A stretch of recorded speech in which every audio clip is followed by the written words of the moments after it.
Hi, good evening. We are going to call to order the regular meeting of the Nevada City Council. The order is Wednesday, February 26, 2025, and it's 6:30 p.m. And we will have the Vice Mayor, if he would, please read the land recognition. Absolutely. We acknowledge that the Nisenan people are still here among us today, though nearly invisible. We understand that we are on Nisenan land that was never ceded, and the original tribal families have yet to recover from the near genocide of their people. As a resident or visitor in Nisenan land, we support the Nevada City Rancheria Nisenan tribe in efforts to stabilize their people as well as their campaign to restore federal recognition. Thank you, Councilmember. Councilmember Ceci, if you would lead us in the Pledge of Allegiance. Certainly. I pledge allegiance to the flag of the United States of America and to the republic for which it stands, one nation, under God, indivisible, with liberty and justice for all. Thank you. And Madam Deputy Clerk, roll call, please. Councilmember Ceci. Here. Councilmember Fleming. Here. Councilmember Fernandez. Here. Vice Mayor Klein. I'm here. And Mayor Peterson. I am here, thank you. All right. members present. Time for any agenda modifications, adoption of the agenda, any changes, recusals, anything you'd like to do different than what's published? Seeing none, looking for a motion I move that we adopt the agenda. and a second, I'll second that. and we'll second that. So motion by Councilmember Ceci, second by Councilmember Fleming. All those in favor? Aye. Motion carries. All right, we've got some presentations tonight, and we will start with, I believe, Eliza, who's here. And you're going to talk to us about the art survey from the Nevada County Arts Council. It's all yours. Thank you. Would you like me to stand here or sit there? Whatever you're most comfortable with. I'll just stand up. Thank you. Well, good evening. I'm Eliza Tudor, Executive Director of Nevada County Arts Council and a longtime resident of Nevada City. You're looking at well, let's just wait till the presentation goes. You will be looking at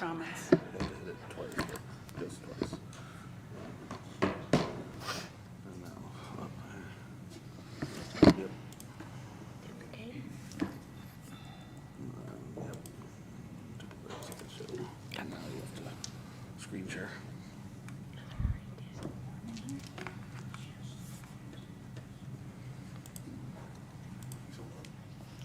what a lovely weather we've had today. Now, right? It is. Spring is Spring is upon us. almost here. Daffodils are bright That and yellow. guarantees a Don't say it. snowmageddon Don't next say week. it. Don't ruin it. All right, here we go. All right, great.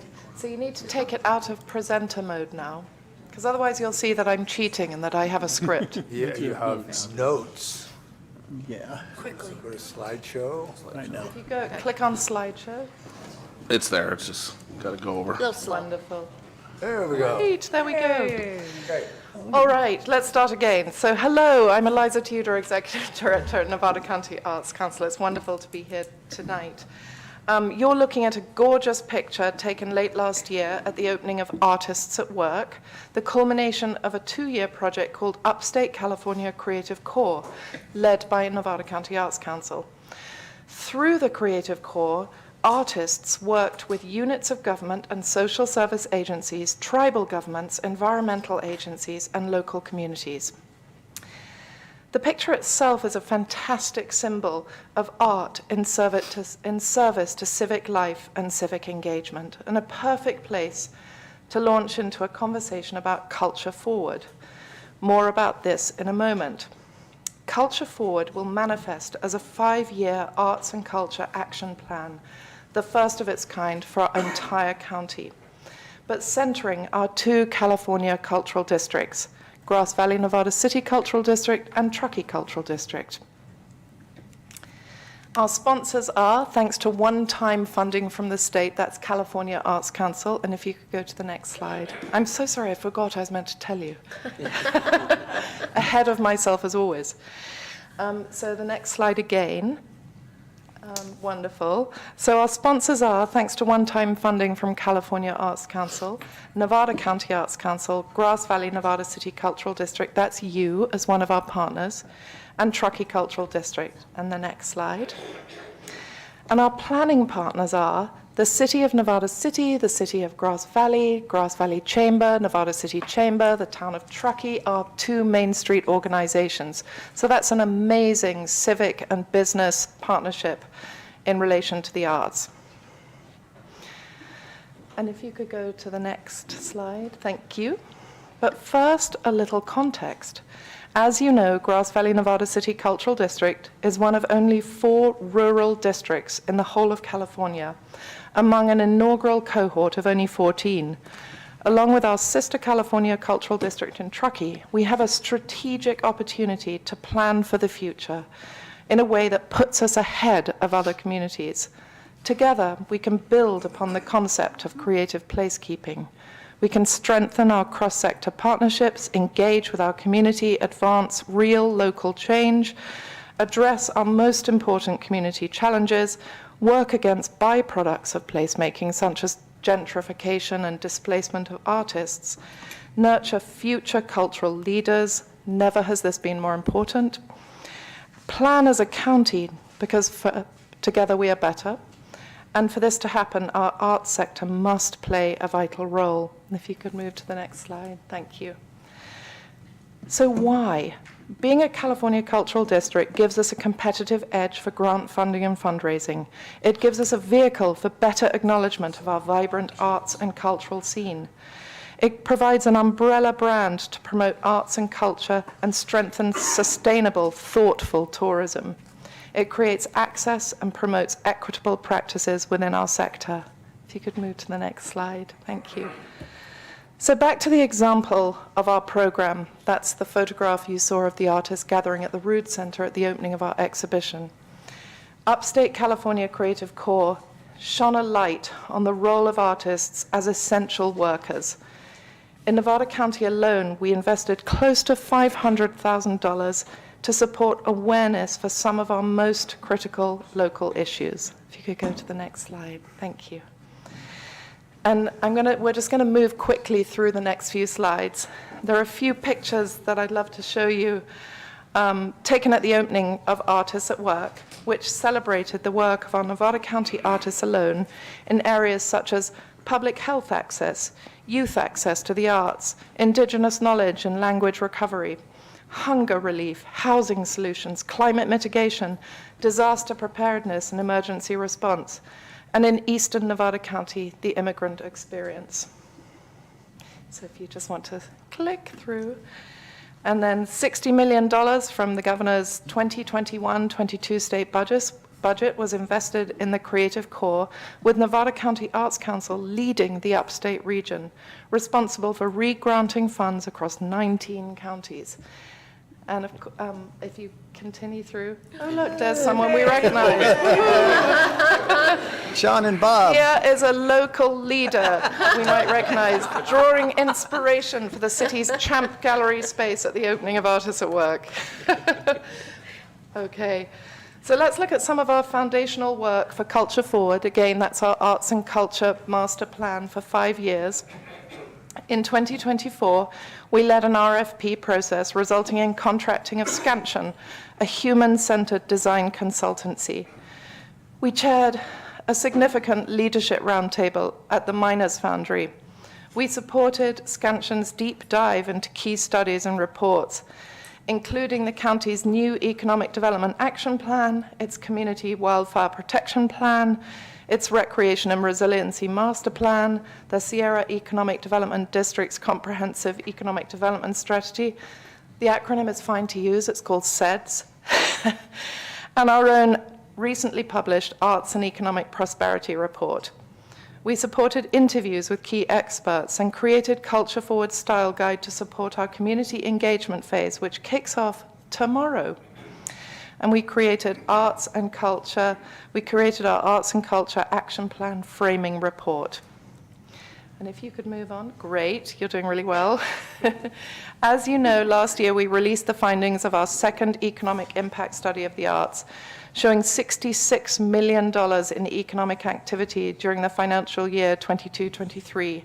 That's $31.9 million in spending by arts and culture organizations, and an additional $34.1 million in event-relating expenditures by their audiences.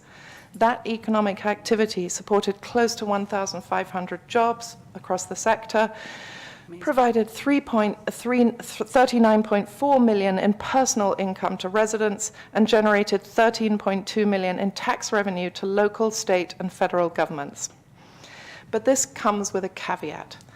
COVID-era recovery funds, now fully spent, had boosted revenues, even as audience behaviors had shifted. Enthusiasm for in-person events post-COVID has quickly waned, and our struggling venues now report fluctuating attendance and smaller group events. The industry is driving growth and fostering community, yet is navigating a completely different world and suffering, as you well know. On a more fun note, we continue to chip away at some seriously cool cultural asset mapping, and more on this in a moment. We kicked off Culture Forward last June at the Miners Foundry. A full day's agenda saw us include a panel on tourism, since one of the deliverables of our Culture Forward plan will be a regional marketing plan for the arts. Our panel included the VP of Global Tourism and Destination Advisory at JLL Consulting, who are leading Visit California's regional tourism strategic plan for Gold Country, the Vice Presidents of Research and Policy at Americans for the Arts, the CEO of Visit Truckee Tahoe, and the Deputy Director of Creative West and Strategic Associate at Scansion, our consultants for Culture Forward. The discussion spanned the philosophy of destination development, the big picture of Visit California's work, and the economic and social impacts of cultural tourism locally. And then we'll go to the next slide. It starts to get a little bit more fun here. Let's look at some of our fun mapping projects. This one is featured in our first issue of Muse last year. Who's read Muse? It's the definitive guide to arts and culture in Nevada County. It's amazing. So that's a beautiful sort of artistic rendering by the artist Stephanie Sibirsky. This year, we've analyzed our cultural district impacts through the lens of their transportation sheds. I have to say that very slowly. That is, how many people have access to us within an hour's drive?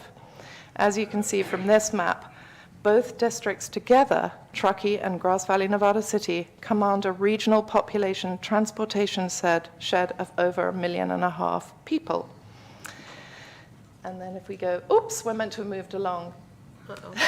That's the transportation sheds, and then keep going back. Back I mean, or not forward? back, forward. No, forward. We'll get Culture there. forward. Okay, Forward. one more. Brilliant. And as for Grass Valley, Nevada City Cultural District alone, we're looking at a population of 985,105 people within an hour's drive of us. So you can see where this is going. And then if you could move one more, thank you so much. This map shows Grass Valley, Nevada City Cultural District in relation not only to the cultural assets that drive our local economy, but access to affordable housing. How can we protect the very workforce that so drives our economy and creates the sense of home we know and love, while simultaneously making it a welcoming place for visitors?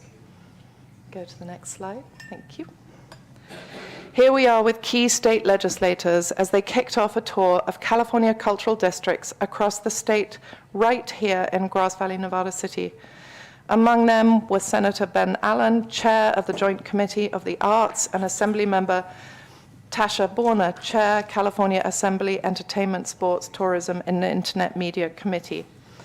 It was on this tour that a conversation with us sparked new legislation authored by Assemblymember Tasha Borner, Assembly Bill 812, you're probably all familiar with it, which authorizes municipalities to ensure a certain percentage of residential developments as affordable housing for artists if within half a mile of a cultural district.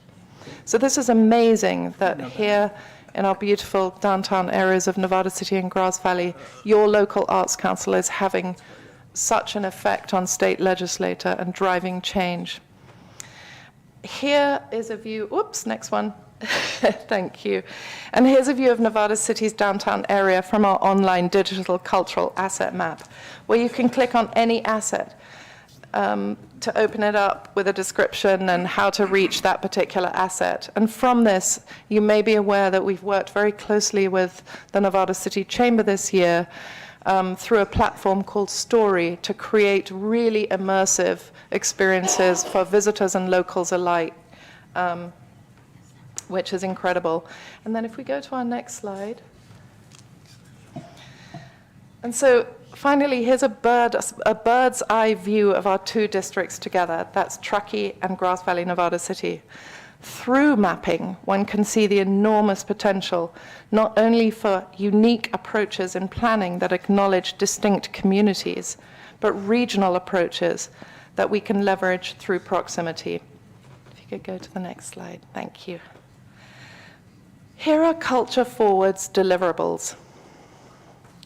We're going to identify avenues of funding and opportunities for partnership to stabilize the sector. We want to align municipal events and investments with art and with the arts and culture with city and county goals and priorities in areas such as affordable housing, public safety, economic development, climate mitigation, emergency preparedness and disaster response, recreation and mobility. Put us to work to help you communicate your priorities. Partner with us. Identify career pathways and workforce development opportunities in the arts and culture sector. Identify strategies to advance and integrate cultural equity for all Nevada County residents. Recognize the importance of arts advocacy and inspire cultural leaders, creatives, volunteers, and audiences to flex their individual and collective power to protect and advance the work, the arts. And include a regional marketing plan that promotes sustainable cultural tourism and acknowledges the value of local participation. So I'm going to move on to if we go one more. Yes, this is very important. Okay. So my request to City Council and to staff is to please reserve a very important week at the end of April when Scansion, our incredible consultants, will be visiting the area. We will want to meet with you as council members. We'll want to meet with the commission. We may well come to you for partnership in hosting a listening session or two. Perhaps we'll ask you if we can come to City Hall. We want you to feel that you're a partner with us and that you have a voice and that you are absolutely in sync with Nevada County Arts Council as we do this incredibly important work. So we're looking at April the 29th to May 2nd. So even though I can't give you specific times of specific meetings and focus groups, just please all put in your calendars those dates, because we will be coming back to you. And for those of you who are subscribed to Nevada County Arts Council's newsletters, we'll be sending out an email probably around midday tomorrow to talk to you about how you can get engaged, just as a community member, because we want to hear all voices. Eliza, can you say that date range again, please? The dates? Absolutely. April the 29th to May the 2nd. That's the Wednesday to the Friday. Wednesday, Thursday, and Friday of that week, both for the community and for City Council and staff. We really want you to work as our partners on this. It's incredibly important work. We could have used our one-time state funding to create beautiful parties and events and lovely things. We decided to focus on planning because we recognized an unsustainable sector as we're experiencing now. And so we need to plan for the future and get ahead of other communities that are also faced with the same struggles. So this is a beautiful opportunity. Thank you so much.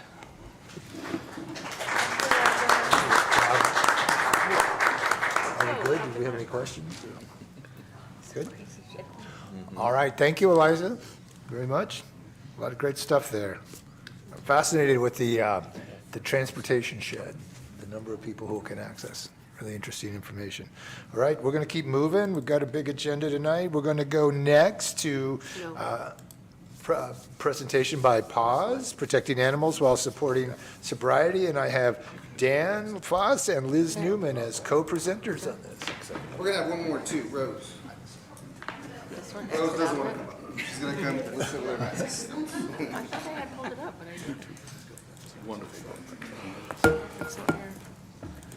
I'm gonna give you the clicker here once she gets it going. Okay.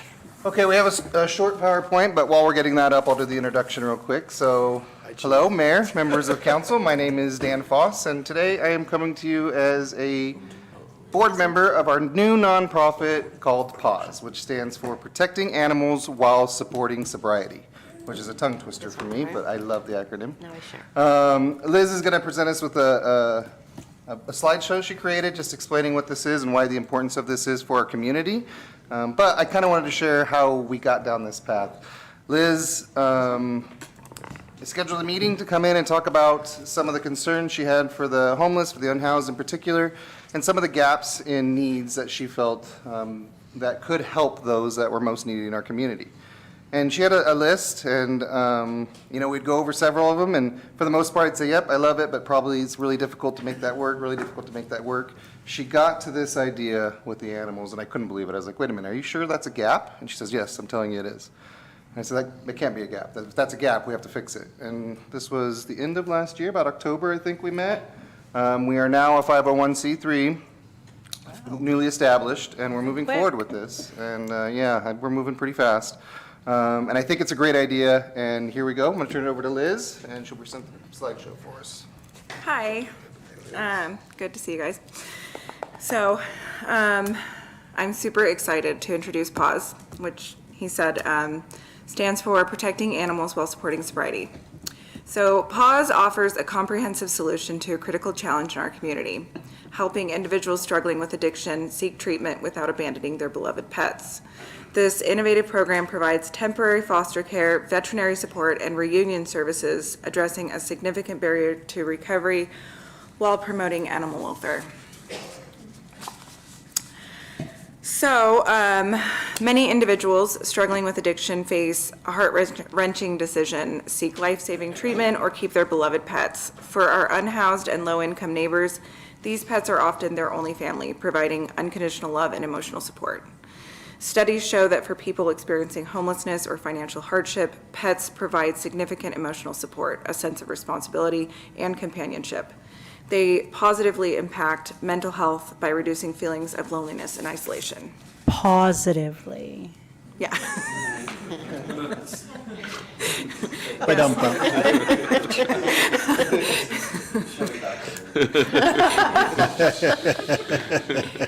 So, PAWS, a comprehensive solution. PAWS provides foster care for pets while owners undergo addiction treatment, ensuring their furry family members are safe and cared for.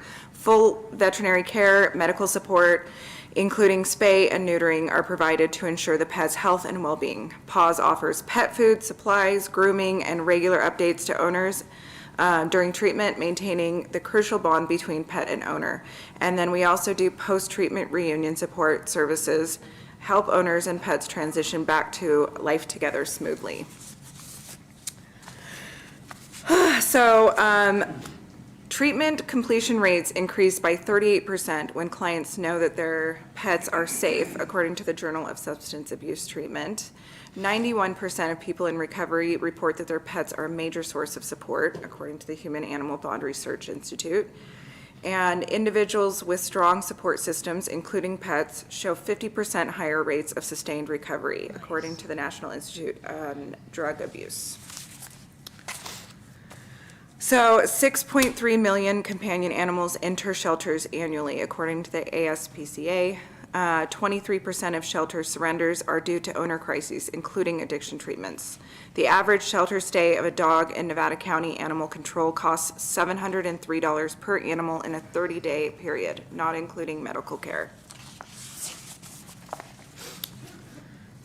Communities pay approximately $12,119 per untreated addict annually, and this figure includes emergency services, law enforcement, healthcare, and social services costs. Every $1 invested in addiction treatment yields $18 in reduced drug-related crime and criminal justice costs. So, 30% of individuals delay treatment due to pet care concerns. Average shelter costs in Nevada County are $703 per animal. The average cost for emergency veterinary care is around $800 to $1,500. The PAWS solution is that pet fostering costs an average of $300 per animal for a 30-day period, a difference of $403 per animal compared to shelter care. The total savings of $4,836 per animal per year. So, some of the measurable outcomes and community partners are, we plan to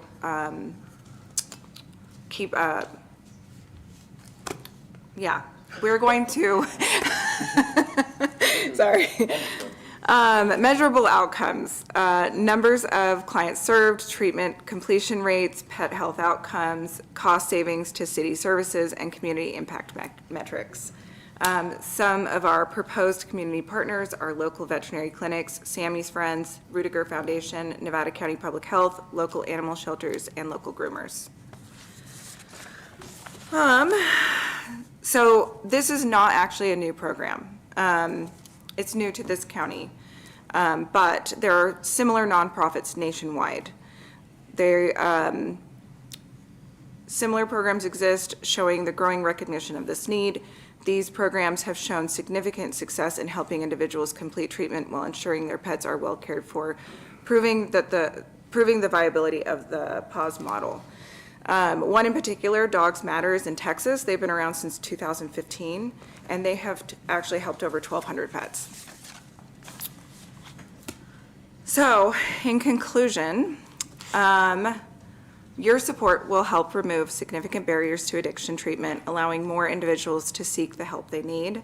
PAWS will save lives, both human and animal, by providing a crucial support system during the recovery process. By supporting PAWS, you'll help reduce strain on the city services and resources, creating a more efficient system of care. And your support will help build a stronger, more compassionate community that supports both human and animal welfare. And, last but not least, I'd like you to meet our board in no particular order. First is our Vice President, Shauna Leslie. She is a dedicated member of the community for over 15 years, passionate about animal welfare. She joined Sammy's Friends in March and is deeply committed to caring for animals, including her own 5 dogs, 4 cats, and 60 rescued farm animals. Shauna recently joined the board of PAWS, believing strongly in its mission and the positive impact it has on the community. With a background in the private sector and hands-on experience at Sammy's Friends, she is eager to contribute her skills and insights to further support the cause. Dr. Susan Murphy. That's my bad. She graduated from UC Davis Veterinary School in 1987. Dr. Susan Murphy has been a veterinarian in Nevada County since 1991. She is the former owner of Best Friends Animal Clinic and Penn Valley Veterinary Center, now Sierra Oaks.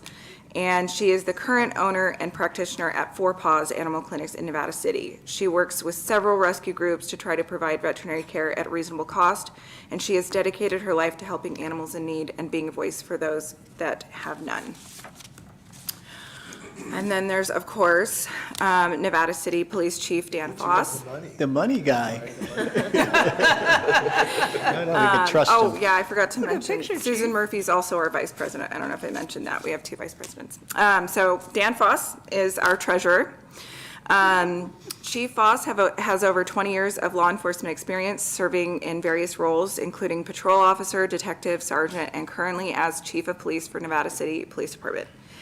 His time in the Central Valley exposed him to the severe impacts of human trafficking, promoting him prompting him to establish the Olive Organization in 2015 to support victims. Recognized as Nonprofit of the Year in 2020, Olive reflects Chief Foss's belief in the importance of collaboration between government and nonprofits to enhance community resources. Then we have Rosemary. She's our secretary. With over 15 years of experience in animal welfare and community service, Rose combines expertise in dog behavior and rehabilitation with a deep commitment to homeless outreach. Since 2009, she has worked professionally with dogs, including specialized experience with retired racing greyhounds, former fighting dogs, and owner surrenders. Her formal education includes graduating with honors from Animal Behavior College in 2017, with specializations in behavior adjustment training, nutrition, diet, and pet massage. And then, of course, we have Liz Newman. She is our president. Liz has over a decade of experience as a dedicated caregiver. She has spent the last 5 years passionately advocating for and assisting individuals struggling with addiction. Her commitment to both the community service, her commitment to the community service is further exemplified by her years of volunteer work with the unhoused community, where she strives to uplift those in need. She brings a unique blend of compassion, resilience, and genuine desire to make a positive impact. Her journey is fueled by the belief that everyone deserves support and understanding on their path to recovery and well-being. So, You did it. some Good job. In conclusion, final thoughts Pete. on this. Yeah, In conclusion. thank you, Mayor. I'll keep it real brief. Liz, she always likes to tell me how she hates public speaking, but it's weird because every time I see her, she's in front of some group. It shouldn't be at some cause. So, and finally, I think I'm just really honored to be part of this program. What I love about this is a partnership between government and nonprofits, and I think these are extremely effective. My officers will be out there on the street contacting a lot of these people and that have these animals that need help, and it creates a direct line of communication to the resources that are available for people that might need it. So this is common, this is out there a lot. I think it's going to be a great program and we're going to be serving all of Nevada County. Comments? One quick one. So how are you going to fund all this? Because it sounds like it's expensive. Are you offering? Well, no, we wrote some grants for St. Vincent de Paul in San Francisco, and we got $500,000 for pets for the homeless. And so I have all kinds of data and, templates for you guys to We use. are open to any of that. We are seeking some funding through, we're going through the process with CCP currently, which is community something partnerships that came from Prop 47. Yep. That does promote programs that prevent recidivism. This definitely does prevent recidivism for people that are seeking treatment to better themselves. So thankfully, the funding is not exorbitant in this because it will be foster families that are caring for it. Our big fear is medical cost for pets, which we want to make sure we have enough funds to cover. That's awesome. Thank you for your good work. This is important. And, I have to say, as a community member, speaking as a community member, when I see community members identify a need and step into it, it's what makes us who we are. So thank you so much for that. And you, Chief, you just don't know how to do anything but good stuff, so. So thank you for the. Liz, thank you for coming back in a new way. Yeah. Oh, yeah. I told you I would. Thank you, everybody. Thank you. Thank you.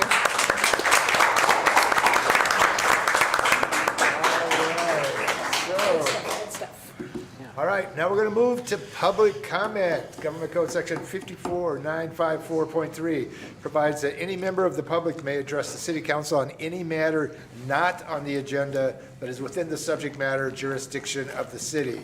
The Brown Act, with limited exceptions, does not allow the council or staff to discuss issues brought forth under public comment. The council cannot take action on non-agenda items.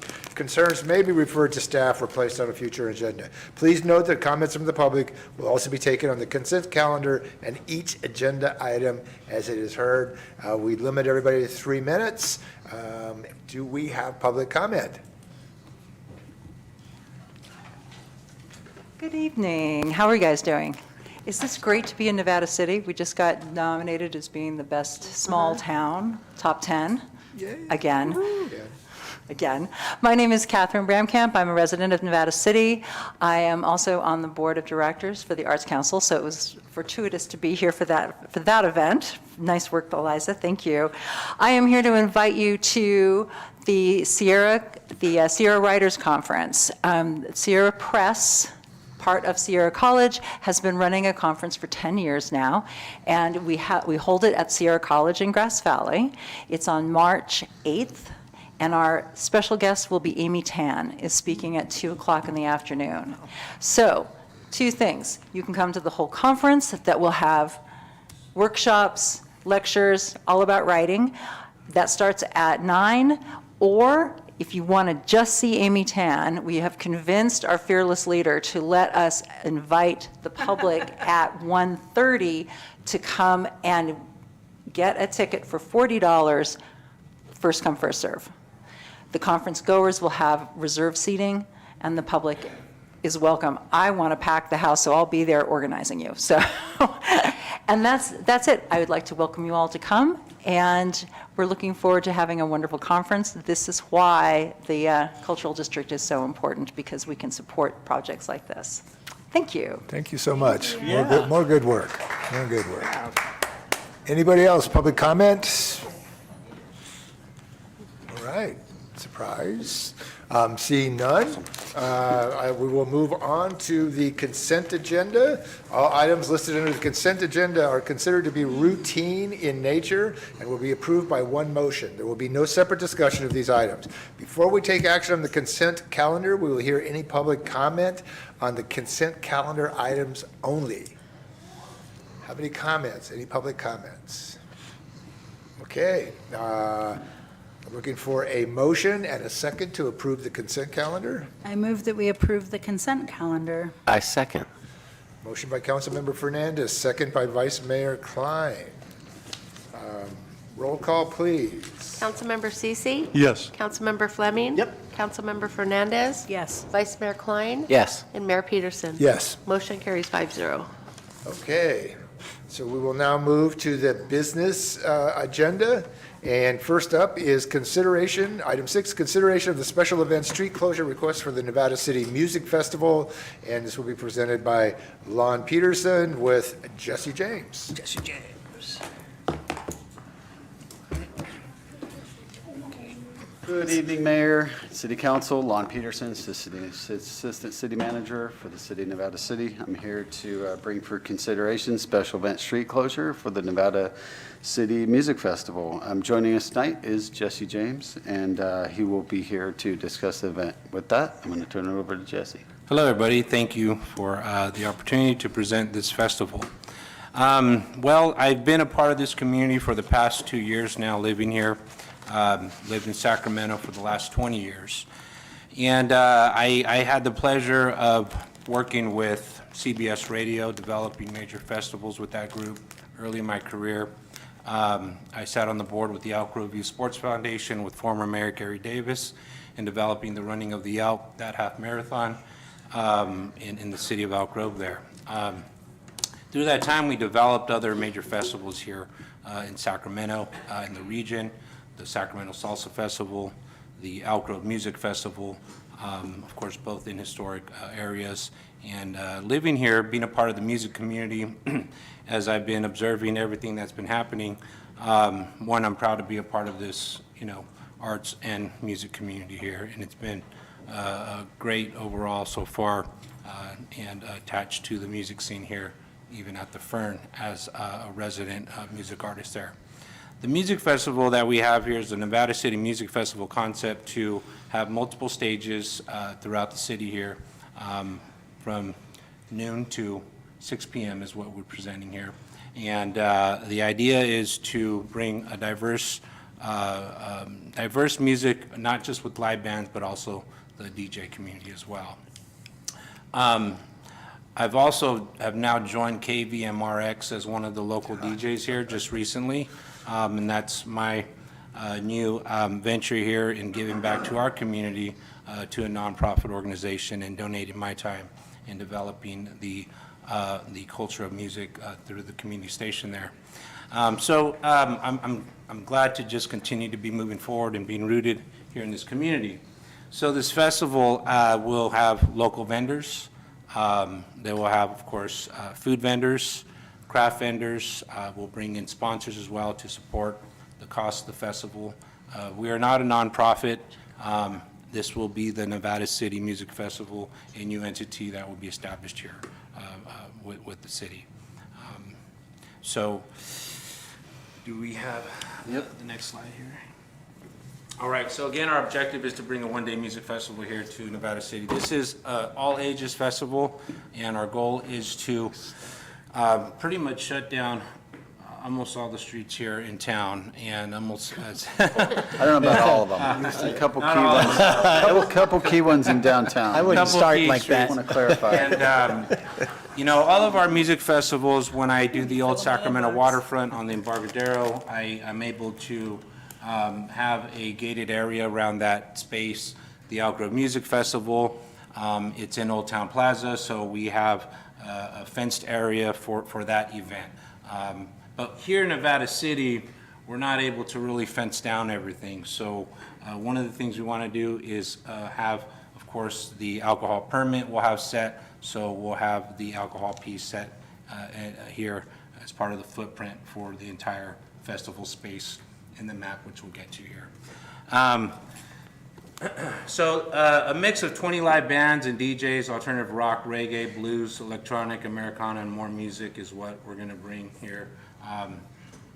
The Elk Grove Music Festival, we have Arden Park Roots coming here to that festival. And so there's a mix of reggae, alternative rock, and the second day is actually Spanish rock music, where we're going to have the, for example, the Mariachi Bonitas at that second day of music in Elk Grove. So here again, we want to have a diverse mix of music. And, you know, I've had the pleasure of working with Darren at the Fern as he handles our bookings there for the different live bands this past year. And he's done a great job with bringing different artists here to the community at that venue. And he's going to work with me and help book some of the local bands and regional bands as it relates to the live bands for that piece.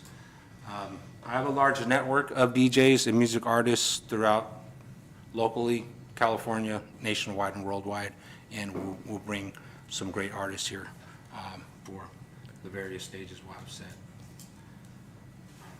This is where we're looking at having the stages. Now, although it says main stage right there on Broad Street, it wouldn't necessarily be the main stage. We're looking at just calling everything stage 1, 2, 3, and 4. Where we're going to place the DJs versus live bands, that's still in discussion on how we would have that set up. But we know the difference of the DJ sound versus the live band sound, so we're being considerate of how we position that based on some of the stores, you know, on the streets there. Now, stage 4 in front of KVMRX, which they have the same proposal, and that's been presented to Jai and Sean Dooley in the group there right now. As a matter of fact, they're discussing everything there currently, and I'll be heading over there after for that meeting. But if we can have a stage in front of KVMRX, that would be, you know, Sean's ultimate goal is to have a stage right there and have music. Now, that's in the event they would like to move forward with us and participating. We will be donating money back to KVMRX as well to help donate some monies to the nonprofit there. And the goal again is to bring live music to this community and continue to develop our arts and music culture that we have established here in this city. Thank you. Okay. Go ahead. Is that it? No. Beer and spirits, again, the entire footprint will be, you know, alcohol, beer, wine, and mixed drinks. Now, attendance, we're looking at about probably having 5,000 attendees this first year. This will be a free event to the public. We are looking at having some VIP areas around some of the stages to have some ticket sales to begin to offset some of the costs. Our sponsors will, of course, cover the costs, as well as our vendors and our food vendors and craft vendors. Marketing plan. I have an ad agency background, and I come from media, so my partners from iHeartMedia to all other television, radio, I'll leverage the entire network and that footprint to draw traffic from the Sacramento region and our entire region here, using mass media, print signage, digital media, and our classic grassroots local marketing efforts. Our PR plan, we'll submit press releases with all the TV stations. I'll have TV out here, we'll be on TV, and it's just our normal program on how we operate in rolling out the marketing strategies for all of our festivals. And our plan as far as our parking is to currently use the current parking system we have in place here in town. The current not parking. We won't have parking because you're closing all the streets.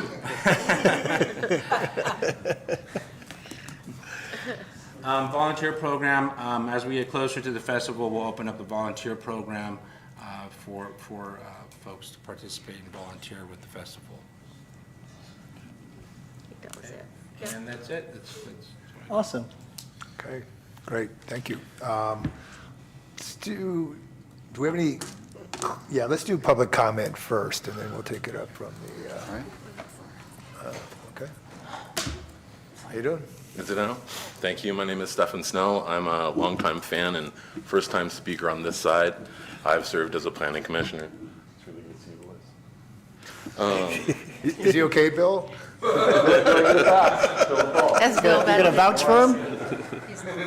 Cheers, guys. Some of the points I'd like to broach that came up when I heard about this were the number impact projected with the application. It seems like a possible logistics issue. The scope of an event like this, I think, really should be taken into consideration with a special meeting with the Planning Commission possibly to get both the scope of impact and the positive, actual measurable positive effect on the community in terms of small businesses. Of course, with numbers even half that, it'd be great. But hospitality is going to be great with anyone that has room and board. If you're like me, I should say I don't live in the incorporated city, but I have a business that's a coffee shop and roaster right around the corner from SPD. And the impact of our services there to really shine what we have best in terms of our hospitality and service-oriented services, we're all going to be taxed with that, and it should be taken in consideration. My only other point is that there already exists and is fully booked this weekend of the proposed event spread throughout local businesses in a few days. It's a woman-featured and local woman-produced event. So there's already a pre-existing infrastructure and network to promote and manage a measure and spread event, and it's called the Honey Hills Fest, and it's incredible. Other than that, that's all I have as a recommendation or request to consider a special meeting. Thank you. Thank you. Any other public comment? Hi, my name is Scott Wayland. I'm also new here, and I support all the arts, and it sounds like a fun project, but I've been coming here listening to the city council and the chamber and listening to the results from the winter events, and it sounds to me like if we're going to close all the streets down and we're only going to have 5,000 people here, is there going to be a net benefit to the merchants for like a big closure? But you know, we close all the streets down, we get 100,000 people, and then it's a benefit, but we're only going to have 5% of that. And also, are people going to come just to listen to DJs? Anyways, good luck. Thanks, Scott. Here comes Paul. Here comes Paul, creaking up from the back there. Other Paul. Yeah, I'm Paul Emery. I produce events in Nevada City. I have my little production company called Nevada City Live, and we don't have anything booked for that weekend. My main concern is the advance notice that other people that produce events are going to have for this that have already planned things for that weekend. And I think it would be more appropriate if you booked this farther out so that people looking to do things at the Miners Foundry, Nevada Theater, the Oddfellows Hall, Pioneer Park, and various other places in town would be able to take that into consideration before they decide to do something. And so right now, those people are kind of going to be kind of stuck with this huge thing. And it's a very impressive thing that you want to do. I'm not opposed to it. I'm just saying it's really not fair for the people that already have made plans to do things that weekend elsewhere. Thank you. Thank you, Paul. Anybody else? Okay, back to the council. What? Doug? you got- Sure. I'm all for music and festivals, and, we have a great history here with our, street closures and stuff.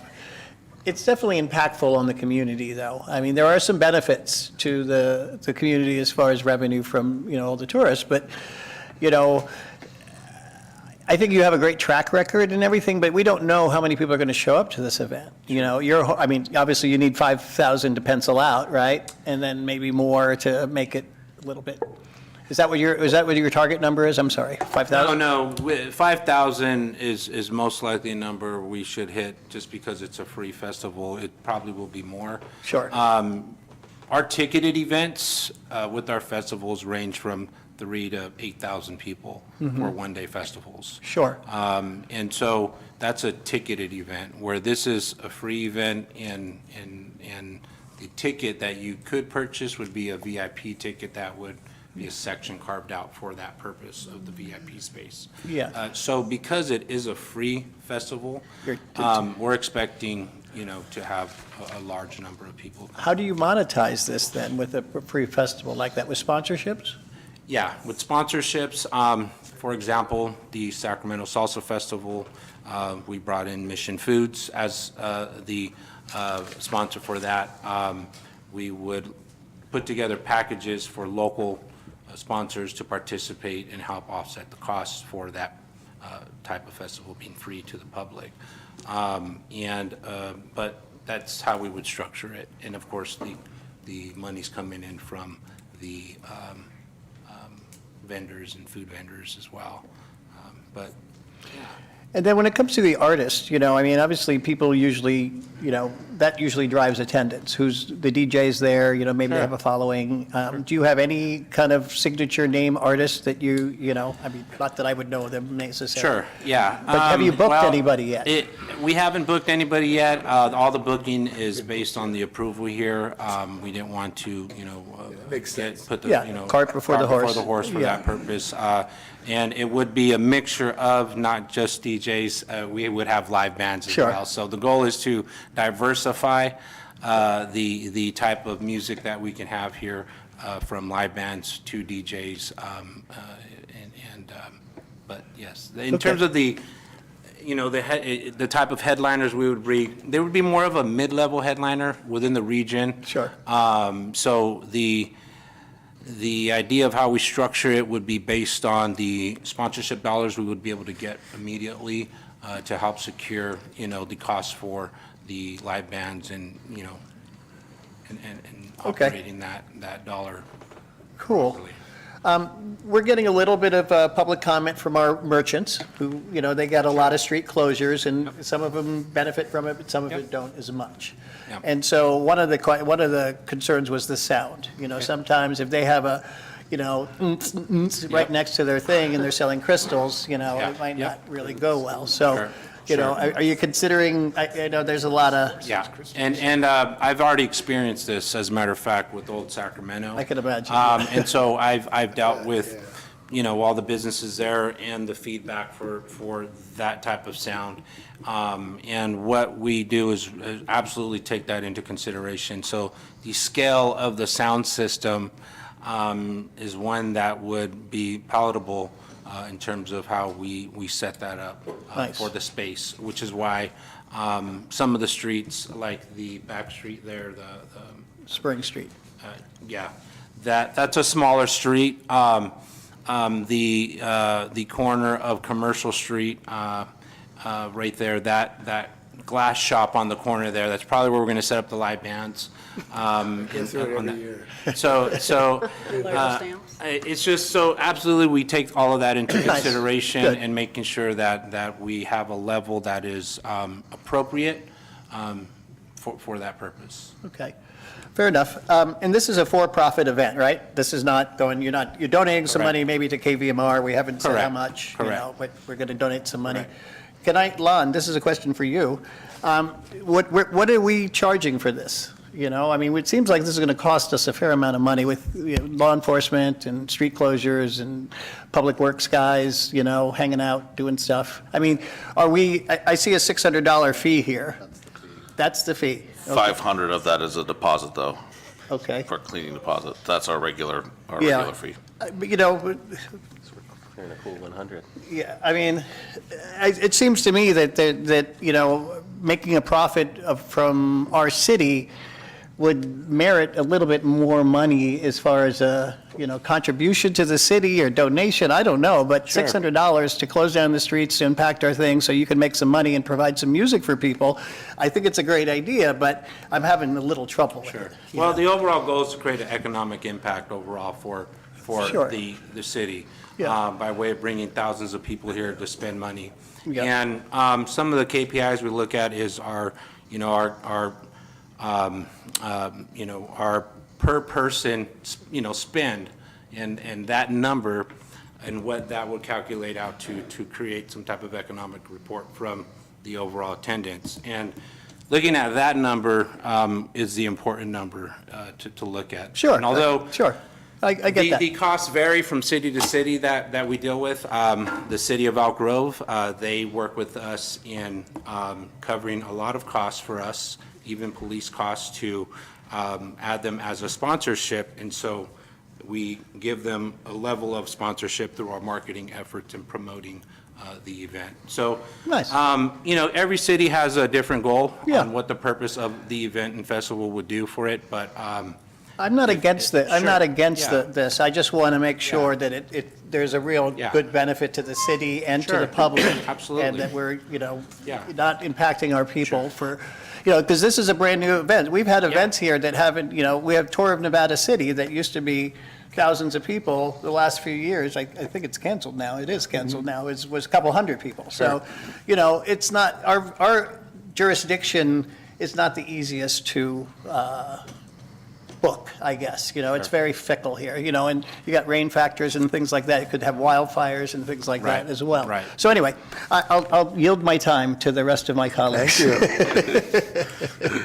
Danielle, please. Jesse, thank you so much. I love music. I like street festivals. I do have some concerns. Okay. And some of my concerns are, in my experience, the most successful, I imagine, can be defined in a multitude of ways.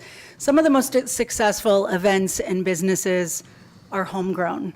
They are people who are from here and live here. And I do get a sense, you've named the Fern, you've talked about living here. It does feel like you're from somewhere else in terms of, it's KVMR. KVMRX is the online version of KVMR. So I just want to be clear that there's a lot of music happening in this town. You've got some purveyors of music in the house that do it really well. I haven't been to the Honey Hills Festival. I've heard amazing things about it. I hope to attend. And so I just want to make sure that, like Doug said, it is a benefit to the businesses and the people. I would like to see more interaction with local businesses. I would like to see you approaching them and talking to them and getting a sense or a survey of how it might affect certain businesses before I can sort of buy into this. The VIP tickets are a little different than things that we've offered in the past. I'm interested to know more about how that will work. And then also, it feels like 5,000 is actually a lot. of people. You said, like minimum 5,000, but 5,000 people is a lot. I mean, that's on par with what we have for other events in the summer, like hot summer nights and such. And this being a new event and, doesn't have the sort of reputation or the following, I think that's a lofty goal. And I'm also concerned about the scope of the sort of shutdown. We've got the whole, it's the same footprint as Victorian Christmas. Sure. Which is an event that's been going on for a long time and has bigger, a I sort think. of cult following. And so I'm interested in maybe council, maybe looking at that scale and shortening it, and then also making approval a contingent on being in contact with businesses and getting more feedback about the impacts to businesses. I love music. It sounds awesome. Like, I will go, when and if it happens. And I just want to make sure it's the right thing for this community at the right time. Yes. First of all, Jesse, welcome. I'm glad to see that you're jumping right into our arts scene here. I love that there will be a variety of cultural diversity represented in the music programming, and I think free is good for the community. It'll help make it feel more organic. I am very concerned that we are once again hitting the downtown with an event that'll cause congestion, parking issues, noise close to residences. I'd be much happier if this event were in Seven Hills or out at the Tech Center, which I think is a safer venue for something that's going to create a considerable amount of congestion in our small downtown area and a considerable amount of disruption on the daily lives of residents of the downtown area. So I would be happier if it were moved out of the downtown. That might not provide the same opportunities for photo ops of playing, really wonderful reggae music against a background of 1890s buildings, which is a wonderful contrast. I like it. So that's my take. I admire your ambition and your goal. I don't think this is the right venue. Hey, Jesse. Hi. Nice to meet you. Good to meet you. Can you tell me what about this, other than the proposed location, makes it a Nevada City music festival? Sure. Good question. Well, again, back to what I've, loved about this town is just the arts and that we have here. It's one of the things that brought me to this community. And I think that, my involvement here with music so far this past year and embracing everything and everybody that I've been meeting has been nothing but awesome in terms of that culture we have here. And as you get to know me with music and the diversity of my network with music, I feel that I can bring a great diverse sound here for everybody, and not just something that's coming out of the area. Our goal is to work with, of course, all of our local music communities. It's not about bringing a major headliner in to, have that person shine. I'm not a major headliner artist, I've worked hard, building myself in the music community, not just here, but through the Sacramento area, the San Francisco Bay Area and beyond. So I understand what it takes to continue to build yourself in the arts and the music community. I really understand the purpose of us as artists and what we work hard to do in developing our music culture. You were talking about, for headliners, maybe bringing in some regionally popular groups. And I think what comes to mind is something like the Mother Hips or something from the Bay Area, who have a good following here and a popular band. But there's no way they're not already booked for that month. It's not long enough time for the town, I think, to get ready, but it's too short a time for you to get acts that people would be excited to come here and see. And as was brought up, there's already a music festival happening in Nevada City that weekend, and I believe Two Runner, who are a very popular local group, are already playing that event, and that's the exact kind of band you would want to play yours, but they probably booked that months ago. Adam, what's the event that weekend? Was it Honey? Is that the same weekend? It's the exact same. Ah, Thursday through Sunday starts. Yeah. thank you, I missed that. Where is it? Yeah, where is So it? it's All around. rotating venues. It's like all, it's in Grass Valley and Nevada City, Okay. and it's hosted at other venues. It's kind Nice. of like a So- model of South by Southwest, but like tiny. But let me, if Nice. I could, so no street closures for that So- event? No permits It's at- for that one? So one of the things we're going to do is Hold on, continue, hold on. oh, I'm sorry, yeah. Hold on. No, so could you explain this event, no street closures, it goes from venue to venue, is that what we're saying? Okay, thank you. Yes, I'm very familiar with the Honey Hills event. As a matter of fact, they were a part of the Fern this last year when that got kicked off. And one of the other, goals for us is with this festival and bringing all these people in, like the Honey Hills Festival and their scheduling and activating multiple areas. We're going to activate, of course, music and work with other venues. And our plan was also to even talk with Honey Hills and make them aware of what we can do to help cross-promote their event, because our event is during the day, and that event is later in the evening.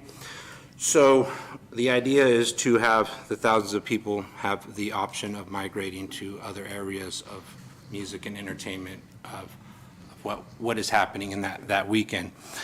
There's a lot of events that are going to be going on every weekend, and there's always something happening, and we work hard to strategize a way to help bring more people to have them, of course, attend other local events that may be happening in town, and setting up the scheduling that way as well. Speaking of a lot of events happening all at once, that is a Nevada City blessing and curse. And this event happening during the daytime, which, as you said, makes it less complicated when there's things happening in the evening. But happening in the daytime also means that this will be happening at the same time as the farmers market, which already closes off streets and makes parking an issue.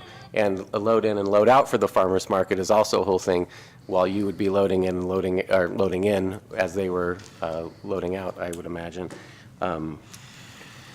That also seems like a real complication.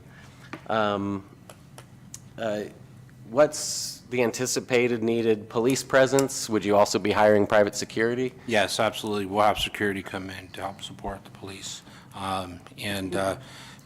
Typically, the way it works with police departments and us, they give us a contingency of how many security they would like us to have based on the footprint and how many folks we're anticipating to have here. Have you talked to the chief at all about that? Yes. We have that discussion. That's part of your calculation of what you'd need to pencil out and everything? Yeah, so whatever the request is, we'll fulfill that number. You don't know yet, though? Well, we've discussed probably about 8 security guards to 12 security guards we can have here, in addition to the 8 police officers, I believe we're discussing. Have you engaged at all with the Nevada County Arts Council in terms of talking about getting local musicians? No, those are going to be the next steps. Upon approval, we'll go ahead and move forward with getting other local musicians involved and other local organizations and participating and getting the cross-involvement with everybody. Thank you. Yeah. Reading the packet, there was a mention of making use of our city's parking structures. That made me terrified that you just kind of copy-pasted your proposal from another city's proposal, because we don't have those. Yeah. Was that the case? I don't doubt your Sure. professionalism, because Sure. you've done a lot of these festivals. I am Yeah. sure that it's a high quality, but I have a real worry that it is just trying to transplant the idea of a music festival that worked in Elk Grove to Nevada City, which Sure. is a deeply different place. Absolutely. Well, as the parking structures we have here for all the different parking areas. There's just no for the structures, man. It's a real issue. We hear about it all the time. Right, yeah. Yeah, I know parking is an issue, especially when it comes to the festivals or events.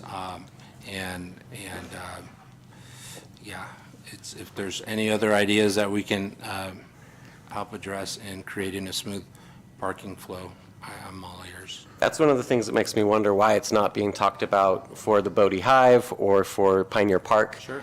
Where there's more parking and less bothering businesses, which Sure. all, Just residents. residents. Scary. And also, I lived downtown for years, and I didn't have for some of that time I did have a business, but for a lot of that time I didn't have a business while living downtown, and I would have wanted to be talked to about this before I agreed. There's people who do live right downtown who might wake up and be horrified to see a DJ first thing in the morning. Sure. At noon, I mean. Yeah. First thing in the morning.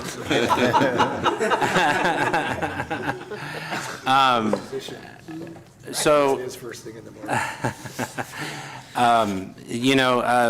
we've looked at and considered other venues, and our idea is that we keep the people here to have the economic impact contribute to the local businesses on where the dollar's spent. And I appreciate that. But we did get a lot of public comment from local businesses saying, please, no. Sure, sure. So beyond communicating with them and saying this is something that's going to be happening, what I would want to see from you is getting them to the point of enthusiasm and explain what the benefit would be to them. Sure. Because our downtown businesses are wildly important to us as a city, and that's a big They're ask already for them. stretched. They're already stretched. No, I get it. I get it. Okay, that's all I got. Okay, now I get to take a wildly unpopular position here, apparently.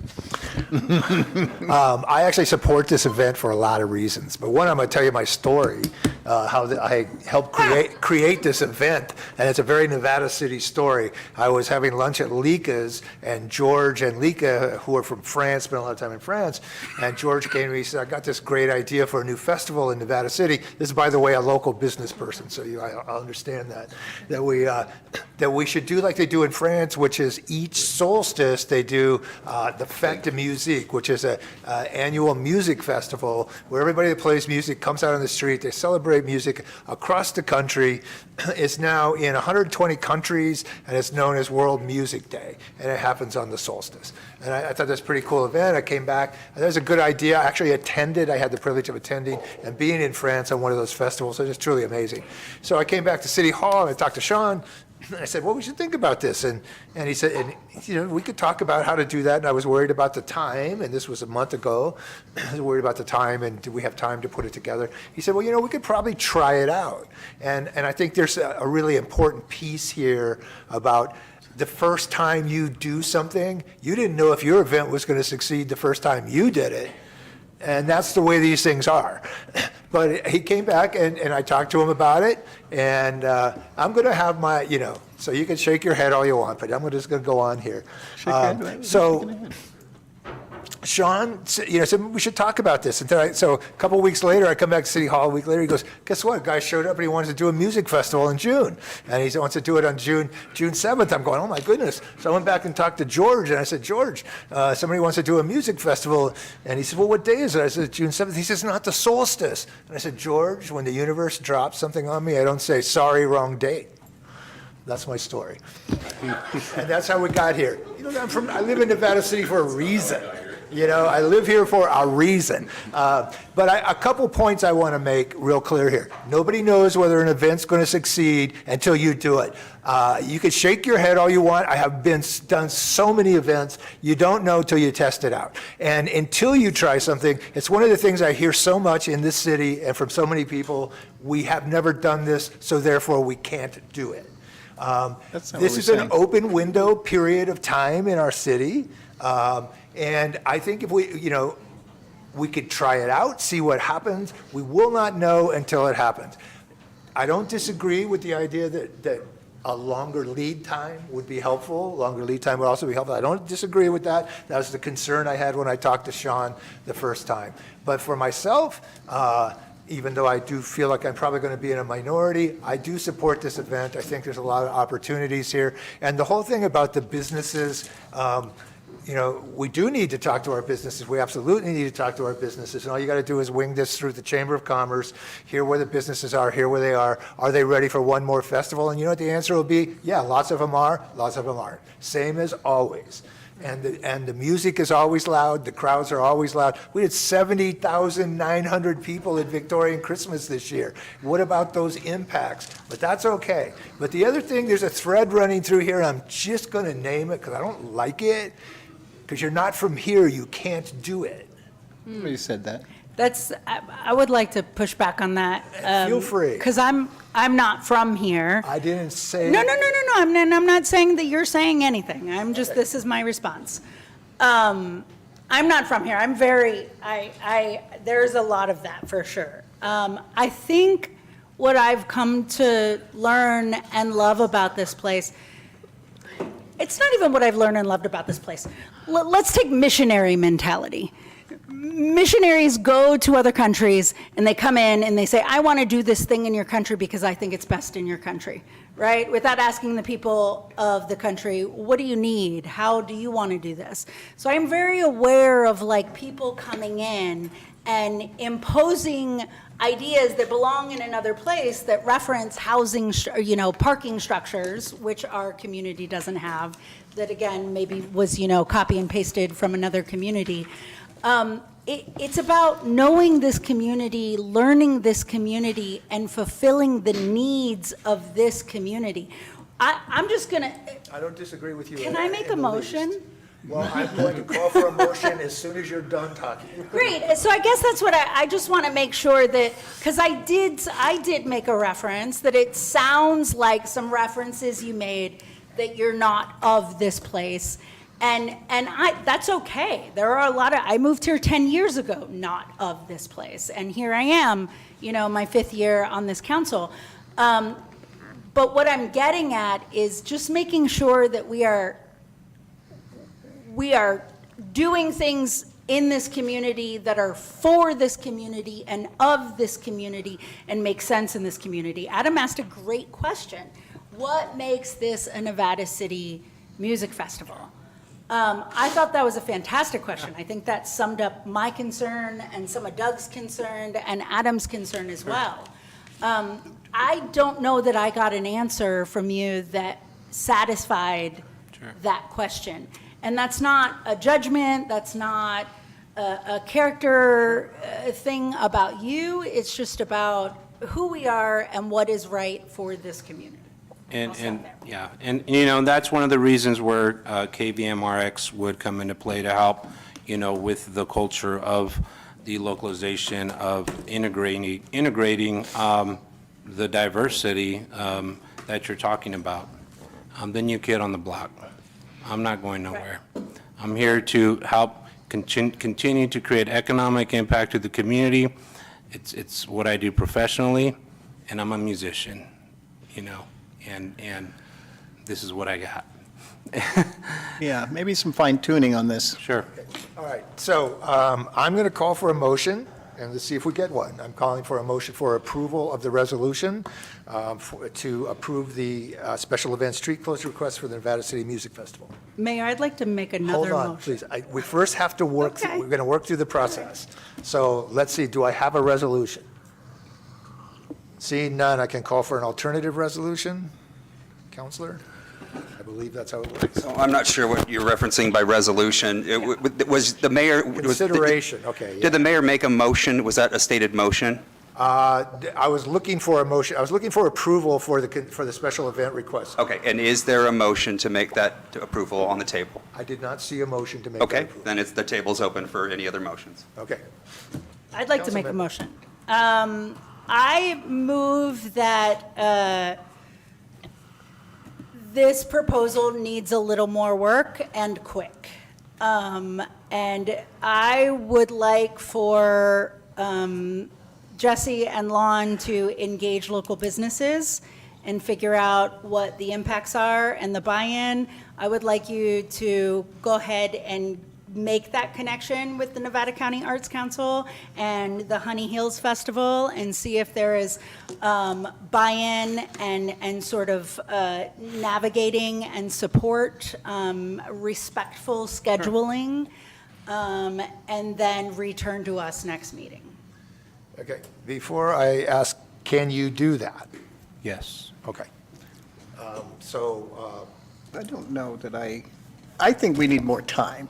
You know, I just think that it's too quick to just try to jam this in. So It's what the- is your proposal?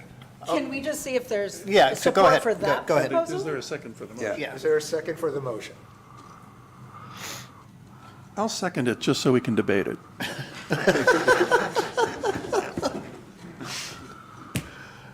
Okay, I've got a first and I've got a second. Call for the vote. Roll All call, those in please. favor? Are we going to debate? I would like to debate the motion. Oh, you'd like to debate the motion? I'm a master. Sorry. Can I do that? The mayor can allow, if he wants to bring it back, open up for discussion, technically, a motion and a second, we would move to a vote on that. However, the mayor has discretion to allow for some further debate. You seem to have something on your mind, council member. Perhaps we should entertain you. Thank you very much, Mayor. I agree with the sentiment I hear from some that this is not ready, but at the same time, I think it's a great idea. We need a music festival. We need diversity in our music. This isn't, it's still cookie dough, it's not cookies yet.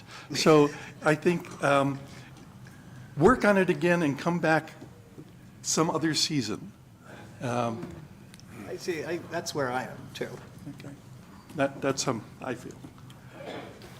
I just think that 90 days is, Adam had some great points, to book acts, to get, this thing going. I mean, this is a new event, and, I respect the fact that you have good, experience doing this. It just seems like it's a short amount of time, especially with the conditions we're going to put on you as far as contacting community members and things like that. So I agree with my colleagues that this is not a no. This is, let's come back and figure this out, and, maybe talk to some of us, and we can work with you and Lon to make it, more palatable for the council. Sure. Yeah. Well, the timeline, if we felt that we wouldn't be able to, have this turnkey and roll the festival out, we wouldn't have chosen the date. There are plenty of other dates that I can set. I can set this, a year out if I'd like. So, again, I do this professionally, and I've been doing it for years. And we have a turnkey operation on how to roll out this type of festival. And so- we're supporting Sure. that. We Yeah. think that we see that, and we believe in you. And we just we need a little bit more. I mean, you got to realize, you're Okay. coming with this big thing to, We got it. okay, yeah. What do you want to do? So we have, So, yeah, before we get too removed. Yeah, Just on a nerdy procedural front here, before we get too removed from this motion. There are a couple of options here. Obviously, Councilmember Fernandez can revoke her and restate her motion. Frankly, the applicant could at this point indicate his intention to withdraw his application and resubmit it, which would negate the need for a motion. But I think procedurally here, if the council understands what Councilmember Fernandez's motion was, we need some action on that motion, or it needs to be removed from the table. so I'm going to call for a vote on that resolution. We have a second, we have a first, and we have a second. You can call. I'm calling for the vote. Okay, great. That's what I'm doing. I'm calling for the Said vote. Roll so. call, please, on Councilmember Fernandez's motion. Councilmember Cece, For the reasons I've stated, I'm voting no. Councilmember Fleming, Nope. Councilmember Fernandez, Yes. Vice Mayor Klein, No. Mayor Peterson, Yes. So Motion motion denied. fails, 3-2. 3-2. So Or motion, we can see that as no, For a new motion. or a new motion. Or withdrawal. Come back. I move that we encourage the applicant to submit at a later date, later than the June proposed date. Here, here. Is that Is that a second? Is that a motion, and is that a second? I think the best thing would be for the applicant to withdraw and come back to us. I think that generally speaking. There's a motion on the There's a table. Oh, there is, I'm motion sorry. on the table. I'm sorry, forgot. Please track. I'm sorry. There's a hard lot enough. going on here. I second. And So what's the motion now? Hold on. I think, actually, can I use clarification here? The action item before the council is to either approve or not approve the currently stated application. I think that the council members' considerations have been heard, and a motion has been denied to approve it. If somebody wants to make a motion to deny it, given the record that's been made, that can be made, or this could end as it is now with the comments that have been made. It's just one action item on approval or not to approve this item. Thank you, Dean. So was that a second? No. So we have a motion. Is there a second on Lou's motion for the applicant to return with plans? Yes, to I'm conduct- sorry, I'll second that. I'll second that. Yeah. Okay. So just for clarity, essentially, that's a motion to tonight deny the application and request that the applicant return for a future date. And am I hearing that you wanted to include the comments previous, that it be with, the future application be with support from local businesses, engagement of the Arts Council, and any other festival or activity that's scheduled on the future date that's proposed? Correct. And we did have a second. Yeah, well, let's just get this going. Roll call vote, please. Councilmember Cece? Yes. Councilmember Fleming? Yes. Councilmember Fernandez? No. Vice Mayor Klein? Yes. Mayor Peterson? No. Motion passes 3-2. Back Do you understand what we've asked? Yes, Okay. I do. Thank you for the opportunity again, and I look forward to coming back and presenting a more in-depth proposal. And We look forward to seeing you, Jesse. thank you. Thank you for playing with us. And thank you for your time and your effort on this, and I do Yeah. agree with Councilmember Cece that we are missing a music festival, except for Jerry's Bash in the park, but that's another. That's going away. Thank you, everybody. And the Honey Hills, whatever that might be. All right, moving on. Oh, we're going to do a bio break. good. I need a drink.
back to order here, and we are going to move into consideration of a lease agreement between the City of Nevada City and the Nevada City Little League for portions of Pioneer Park in Nevada City. Don Zaidanis, you're up. Don Z. And you've got someone to join you. And I come bearing gifts. Oh, yay! That's where the think you have music to- guy went wrong.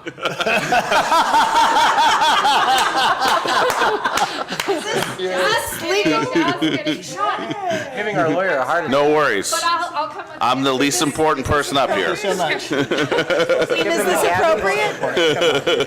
This It's is not a nice. bribe. This is a nice cat. They just needed to clean out the storage closet. All right, let's go.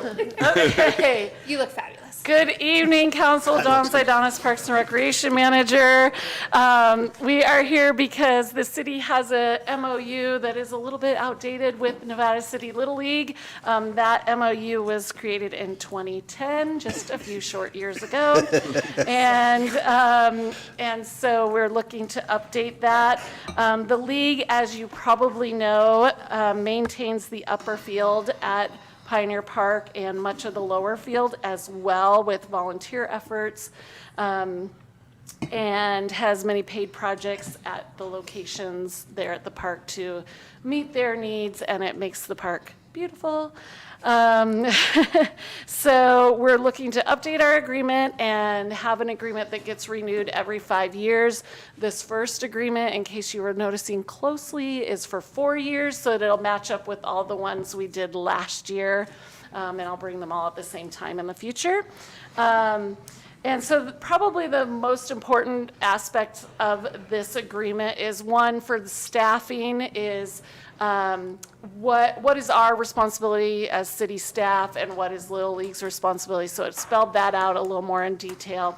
And then it speaks to the public value because the city is paying the electricity for the lights on the ball field and the electricity at the snack shack. So we're looking at what is the public value of the city continuing to do that. And so with the agreement, it states that Little League will either pay $2,000 annually to cover those expenses, or they'll give us a report letting us know what projects they did and what those costs were, up to $4,000 to provide that public value that the city's covering those costs. So with that, I'm going to turn it over to Candace Wilson. She is our Little League president, and she can tell you a little bit about those projects that have been completed recently and previously at the park. Sure. So I'm Candace Wilson. This is my first year as being the Little League president. I'm born and raised in Nevada City. I went away for college, came back to Nevada City, raising my family here, like so many of the similar stories of this community. And we, first of all, I'm thrilled to be here today because I also think that there's a tremendous opportunity, Sean. I already have kind of beat this drum with you guys, but there's so much pride in Pioneer Park. And in the upper field in particular, when we host the All-Star tournaments and all of the other, city teams, leagues coming through Pioneer Park, we're for sure the gem of Little League Baseball in all of the extended areas too. So we have so much pride in the park, and I would love for you guys to also just engage with Little League on opening days, closing ceremonies, and whatever day. So before I forget to say that, I would, now that I'm here, try to engage with you guys a little bit more. And in the same vein of just having so much pride in the park and helping to raise up the kids to have pride in the park, we have field work days. The kids and their families all come participate. There's at least 3 work days every year, but we have at least 20 different volunteers. Kids and parents come set up the fields and take down the fields for each one of the games and practices. So there's just a lot of other kind of, let's call it family values or values that go along with maintaining the fields and stuff as well. Getting specifically to like the dollars and the manpower of it all, I did provide volunteer hours just so you guys also understand the manpower and the donations that come through to us every year. And it adds up to a lot. And some of the big projects that we've done just recently have included, and Jason, you can talk to more specifics. Where'd Jason go? There you go. Talk to more specifics. But there, 2 years ago, after all the trees fell down, we spent a lot of time cleaning up the trees and the broken fences, redoing all of the drainage along the back part of the fence and off of that hillside. We put up a new scoreboard, and a lot of the bathrooms, or both of the bathrooms, had to be repaired. It's also the equipment shed. But there were, the skylights were starting to leak, so we had to have new roofing put on. This year, we're doing a major bathroom remodel we took everything out, updated all of the plumbing. Wow. And all new paint, all the new fixtures, everything. Wow.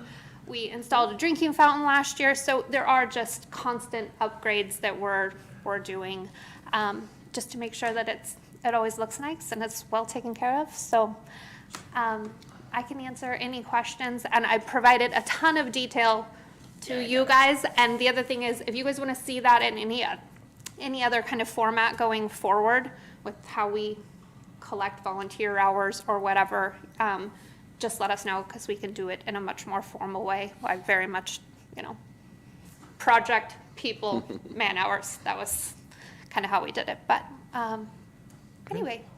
Thanks. Yeah. Let's take public comment first. Any public comment? Jason? Hello, my name is Wayne Strickland. I'm the owner of Nevada County as my private property. And I played Little League at the parks and stuff. It was great. And I mean, look at me today. So, yeah, I'm all rich and stuff. And that, and so, yeah, I really like the idea of the park and baseball, because I participated here and was raised here, and it's great. Thank you all. And I just want to thank the police department for everything, and I hope you guys got enough Bitcoin to last you. Thank you. Thanks, Chief, man. we didn't know that, Chief. Thank you. You get Bitcoin kickbacks, you're not sharing? Okay, any other public comment? Not seeing any. I'll come back to the council for brief comments. Oh, you're talking brief? That's me. Okay, right. So I am a Little League dad. I love Little League. After just participating here, I didn't play it as a kid. I got hit in the head with a ball and bat when I was a kid. I hated baseball. So, but my kid loved it, and it was great. You get to yell at your kid while they're up there trying to bat. It's the best thing in the world. You guys take such good care of that field. It's really wonderful. And the work that you guys do are one of the reasons that Pioneer Park is such a nice community asset for us. So we really appreciate that. I know that we were talking at one point about fixing the bleachers down there and the lower field, and the lower field needs some love too. And so, I'm hoping that one day we can help, participate in some of that stuff. This is an ongoing conversation, been going on for years, and it will continue to go on. Dogs are a problem, but, it's 80-40 or 60-30 or whatever that one is. So really appreciate everything. I looked at the contract. It looks good. We haven't had anything written down. I think that you probably will max out your volunteer hours and not have to pay anything, because, I think there's a lot of stuff that you guys contribute. So big fan. When is opening day? I want to go. April 5th. April 5th, I'm there. Yes. And if any of you guys are coming too, then I might give you a job. I will. A really fun great job. job that also just highlights the city's support, good messages back to the families. I will be there with my family. Amazing, thank you. Councilmember Fernandez, you good? Yeah, just thank you for all the work you've done over there. That's really impressive, and just want to send so much gratitude for that. Thank you. Yes, we're happy to do it. I'd love to come see what all the littles do over there. It's fun. Yes, I'll put you on the distribution list for work days. I've done my fair share. I've already done my work days. I'll have a burger. I'll have a burger. I can do that. There you go. Councilmember Cece. Yeah, thank you, Doug, for raising the lower field bleachers, which have been a constant concern of one of my constituents. Could I have some clarification, public clarification, about who's responsible of maintaining those bleachers and what we plan to do with them in the future? So as Councilmember Fleming noted earlier, it's been a discussion for a long time. Don and I have been discussing, we discussed at our meeting when we met on this contract, it's essentially a shared responsibility. It's a city asset, but what it boils down to is the league, for the most part, puts in work, and so does our public works crews, to do enough to keep them safe, which is largely replacing boards and painting them at this point. They do need to be replaced, but they also serve as a storage facility because they're elevated on a concrete stem platform there. So we've looked at the cost of, my time's up. Time's up, sir. We've looked at the cost of replacing them longer with get paid by aluminum, the work. which is what the city would like to do, but we still need to solve for the storage part. So our intent is to resolve that by the end of this season, what we're going to do, so that we can move forward with that solution before 2026. Next season. Is it in our opening. CIP? It is not. It wouldn't meet that threshold for costs. Okay, thank you. May I address the council on this point? Sure, come on. All right. Everybody else is talking. All right. Jason Meyer, I'm the Nevada City Little League field maintenance guy.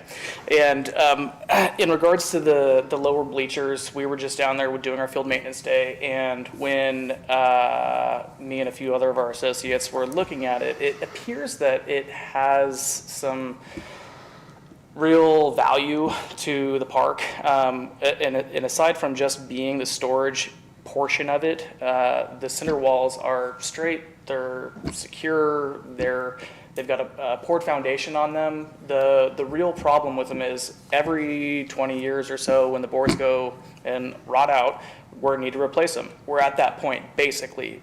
Somebody's gonna fall through there. It's a real hazard for our community. And it's not just the Little League that is using that portion of the field. We have games down there for 3 months out of the year. The rest of the year, people are exercising on it, sitting in them, watching the field, looking at people playing in the band shell, etc. What the league would like to propose is to put out bid for encapsulating the bleacher portion of it in concrete and doing a deck panning, a permanent solution that is never going to go away.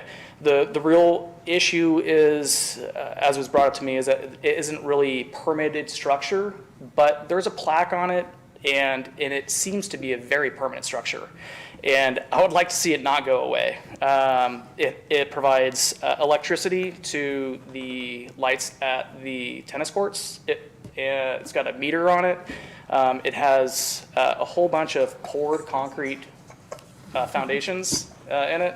It would be a shame to see that thing go away. I'd like to see it fixed, personally. Well, it seems like this might be something, we have a committee for this, Sean, that Yeah. would be appropriate, Doug. Yes, okay. That we bring that discussion to our public facility, what's that? Community services. Community Services Yeah, Committee. that one. You can call it whatever you want, though. I know. I just go to the We'll meeting. bring it up in the committee. We'll start working on it. But we should look at it. We should look at it. Thanks for. Thank you for all of that. Yeah, thank you. Thank you. Vice Mayor Klein. The agreement looks great. When I used to live right on the park, you can't imagine what it was like, Gary. And I'd get home from work, I'd make a beeline up to the upper field, I'd get some nachos, I'd see who was playing, I'd pick a team. The parents were very concerned about the single adult who just showed up and was cheering for the kids. It was a great time. Taking bets. I'm all in favor. Mr. Mayor. So actually, I probably need to recuse myself from this since I live within 500 feet of the lower field. I know, it just dawned on me. I watched your workday. I live right, I'm the house right across from the equipment yard, right there. I watched your workday this last weekend. We made a little noise. You're nothing compared to what happens out there in the park. No, I just say Little League's a great thing, and yeah, it's great. Glad we're doing this, and I'm personally happy to see a more formalized agreement. I think in the long and short run of these things, we all benefit from having it in writing. So thank you. So, And I would just add, this agreement speaks to the things we have to deal with, the maintenance and the logistics and that, but we've kind of, and Candace touched on it, but the even more important aspect of Little League and what it means to kids in developmental growth and teamwork, learning about that, and staying out of trouble and all those things. And so it's an even bigger benefit than just It's huge. a pretty park. It's a hedge against a lot of deviant behavior. For sure. Oh, you didn't play? No, I didn't. But I'm All right, I am looking for a motion to approve this I agreement. move that we approve the agreement. I second. Motion by Councilmember Fleming, second by Vice Mayor Klein. Roll call, please. Councilmember Cece? Yes, with gratitude and thanks to the Little League. Councilmember Fleming? Yes. Councilmember Fernandez? Yes. Vice Mayor Klein? Yes. And Mayor Peterson? Yes.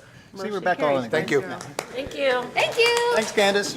Council, just for the record, please make sure you add the value of this hat to your annual gift limit, please. Thank you. I think it might have gone over the 250 right This is here. an expensive one. Okay, so moving on to the moment we've all been, is Bill still awake? Will you poke him there, Paul, make sure he's... All right, consideration... Have the city attorney speak to it.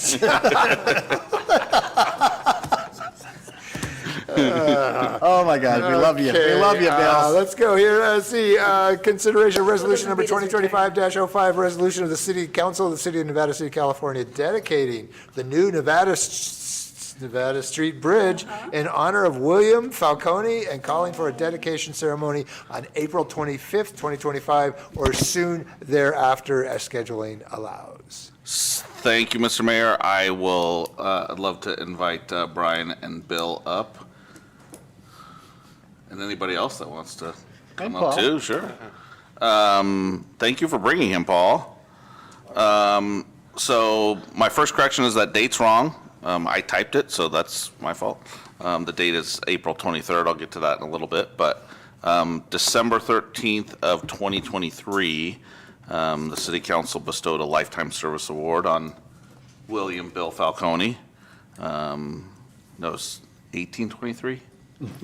What's that? 2023, okay. 2024. And when you did that, you 24.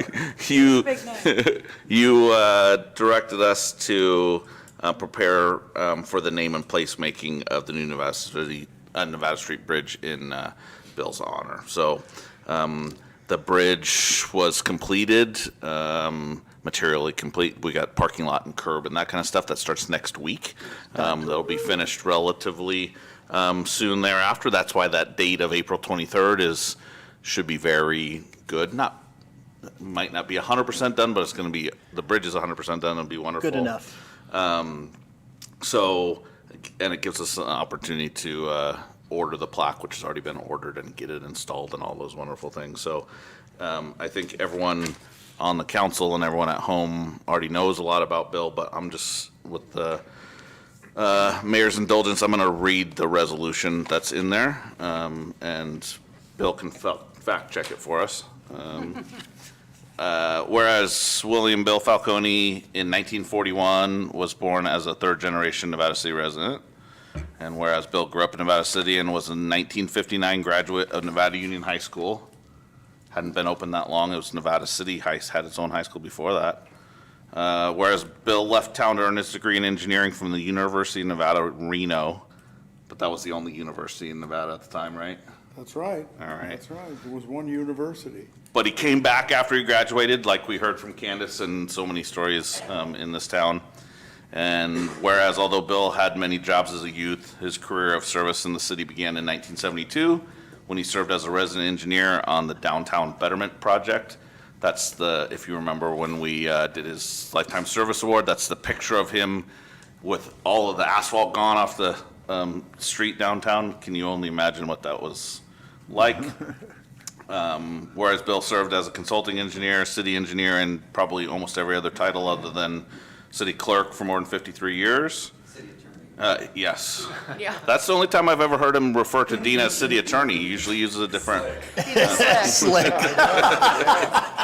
No, there are limits. Generic term for attorneys, right? And whereas Bill announced that his participation in the Nevada Street Bridge project would be his last in service to the city, and whereas the new Nevada Street Bridge was installed in November of 2024, the remaining components of the project will be completed in the spring of 2025.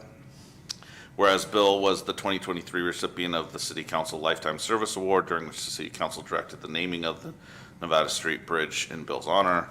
Whereas Bill has been and remains a lifelong resident of Nevada City, and whereas there is no one that has been more impactful in terms of the engineering of the city, and whereas the City Council wishes to dedicate the Nevada Street Bridge in Bill's honor and has commissioned a plaque stating, there in the packet is a rendering of what it looks like, but it says the Nevada Street Bridge is hereby dedicated as the William Falcone Bridge. City engineer and devoted public servant.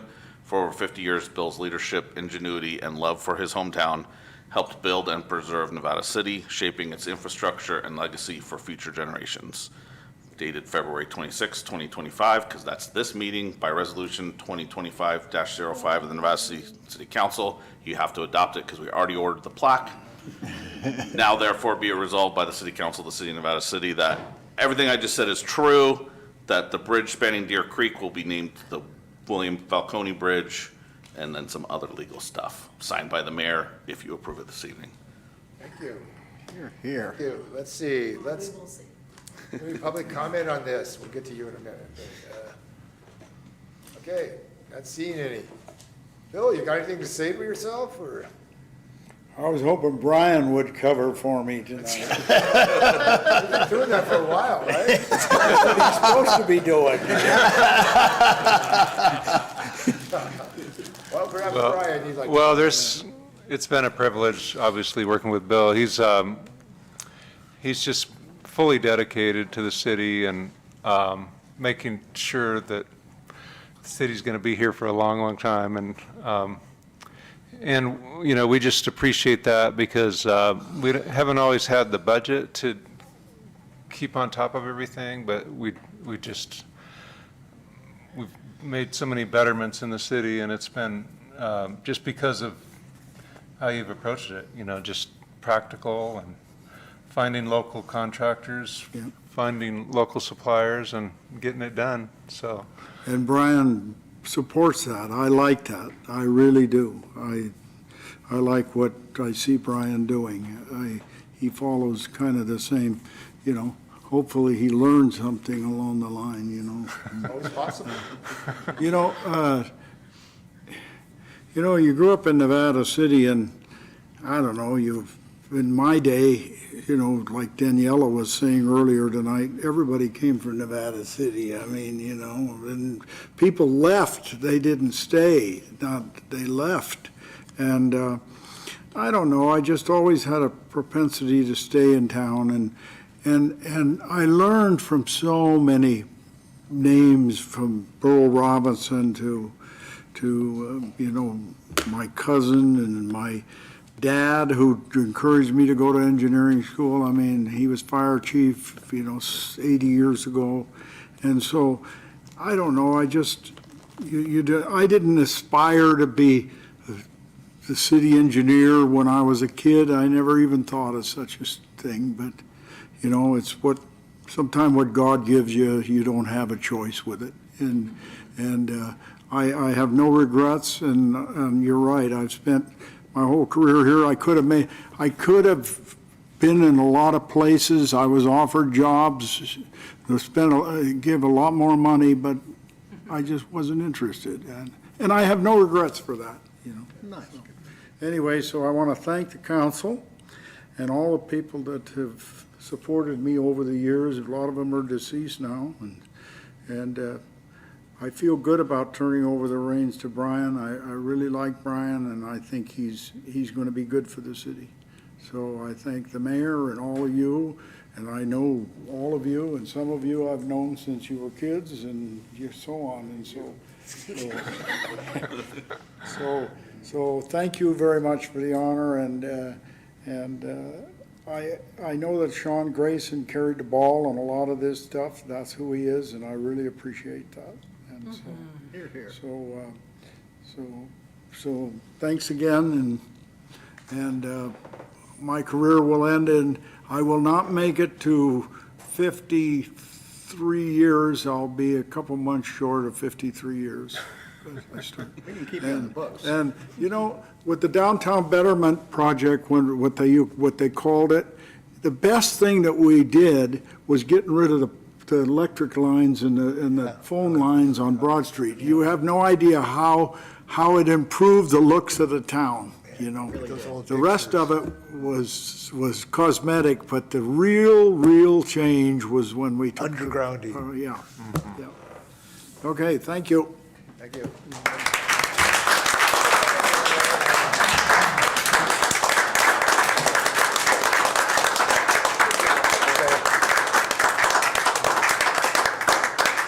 Probably should vote first and then take. Yeah, we got to vote, and the last word always belongs to the council, so you know that. So, This one's going to be a squeaker. yeah. Councilmember Cece, we'll start with you if you would. I have no comment other than I'm glad to have lived here while you are still engineer, and I'm I sure that remember meeting you when you had the drainage problem. all I had to do was point to the intersection on the street, and Bill said, "Oh, yeah, I know that one." Yep. And they came out and fixed it that day. That's responsiveness. Bill, you know, I can't thank you enough for your service to the city, and you leave big shoes to fill for all of us with your dedication and the commitment that you've given us. The bridge is just the final symbol of That's right. of that commitment, and it's just fitting that we can name it after you, and you'll live on in infamy. Well, you live on in infamy anyway, but we'll now remember you every time we drive over that. So thank you, and it was fun playing with you on the board over there too. Yeah. That was fun. Okay. Interesting, I would say. Before you got kicked off. Much to his benefit. Yeah, much to my happiness. Councilmember Fernandez. Mr. Falcone, thank you for your service. Thank you. I've not said this to a lot of men in my life, but you are a damn delight. So thank you. Something to strive for. I don't know how to take that. Is that it? Or? That was good. Hi, Bill. Hi, Adam. How's it going? All right. It occurs. I remember Adam when he didn't have gray hair. Yeah. It occurs to me you're my oldest friend in the room, and I can mean that two different ways. You are without a doubt the most popular guy in town. I don't think you would admit to that, but I can verify that's true. Everybody likes you. Nobody Adam's doesn't like you. resentful for that. I'm furious about it. That's not totally true. I've talked to them all, Bill. I'm thrilled that your name's going to be on that plaque forever. It's beautiful because of the lifetime of service you've put into it. I'm going to say this now because it would have been weird and inappropriate for me to say it when I was taking your daughter to junior prom. I love you very much. Did you really take his daughter to the junior prom? I absolutely did. That's right. Of course he did. Exactly. That's great. So, okay, comes to me. You know, Bill, I never met a public works director, including myself, that had enough money to do what needed to be done. It's just the nature of the business, right? But you've done wonders, and that bridge is beautiful. But I, as a public works director, I don't have X-ray vision, but I see the decisions that you've made and the choices you've made around paving and around road design and around traffic flow and all the work that you put into it that demonstrates your technical abilities. You know, I've got a lot of respect for you because my dad was a public works director. So, yeah, I know what that's like. He used to come home sometime with my mother, and he used to say, "I don't think I'm a public works director, I'm a babysitter." Well, there's that. And then you could become mayor, and it might take on a whole different. Still a babysitter. Still a babysitter. But, I still remember people who would come to the house and say, Paul, when his name was Paul, he used to say, "Paul, when there's a job available, I'd sure like to be considered." And by the way, or somebody'd come and call him, and the culvert is plugged up, and we need, and that's what he'd do. And so I got used to it. But what you've done is, as an engineer, you built it right to minimize those problems. And you've done it on a shoestring, and you've really served this community in amazing ways.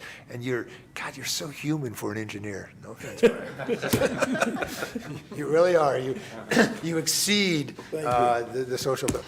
Paul wants to say something. I'd like to throw in my 2 cents, if I may. The other thing that I think is so outstanding about William Falcone is that when he worked on a project or organized a project, he recognized how special Nevada City is. There's a lot of people that, can repair a sidewalk or put up a wall here, but we had to face, that beautiful walkway on Zion Street and weave around the trees, and people use it all the time. They go all the way to Glenbrook on that thing. So I think that really is something that I appreciated a lot of, is that he could recognize the beauty and the uniqueness of the town that you good people represent. Thank you, Paul. Oh, that's nice. All right, so I'm looking for a motion. I move. Oh, no, go ahead, Adam. Oh, okay. I move we adopt the resolution. I second. Okay, motion by Vice Mayor Klein, second by Councilmember Fernandez. Roll call, please. Councilmember Cece? Yes. Councilmember Fleming? Hell, yes. Councilmember Fernandez? Yes. Vice Mayor Klein? Yes. Mayor Peterson? Yes, and you got your name on our bridge. And as well as our city attorney Slick. Hell yes. All right, Bill. Picture time. Now picture time. Come on up. As Burl Robinson would say, 5-0, get you anything. 5-0. I love that. Are we doing a Where are we photo? doing Come this way, Bill. Over this way, Bill. I'm gonna go up here to get your photo. Maybe we should go Don't worry out there. about it. They take these photos real fast. I don't You don't have to wait for the flash, you don't have to wait for the. Oh, it's too late. I'm just doing what Lon tells me, but don't get used to it. Come in front of the chairs. Hey, I'll stand next to the mayor. Okay. Oh, Brian, you should come up too. Come on. Yes. Yeah, Brian. Yeah. Over this side. Stand in front of me. Then no glare off my head. Wait a minute. Okay. Are you guys ready? Look at me, 1, 2, 3. Okay, good, thank you. Thanks, Bill. Yeah, everyone always looks at the screen.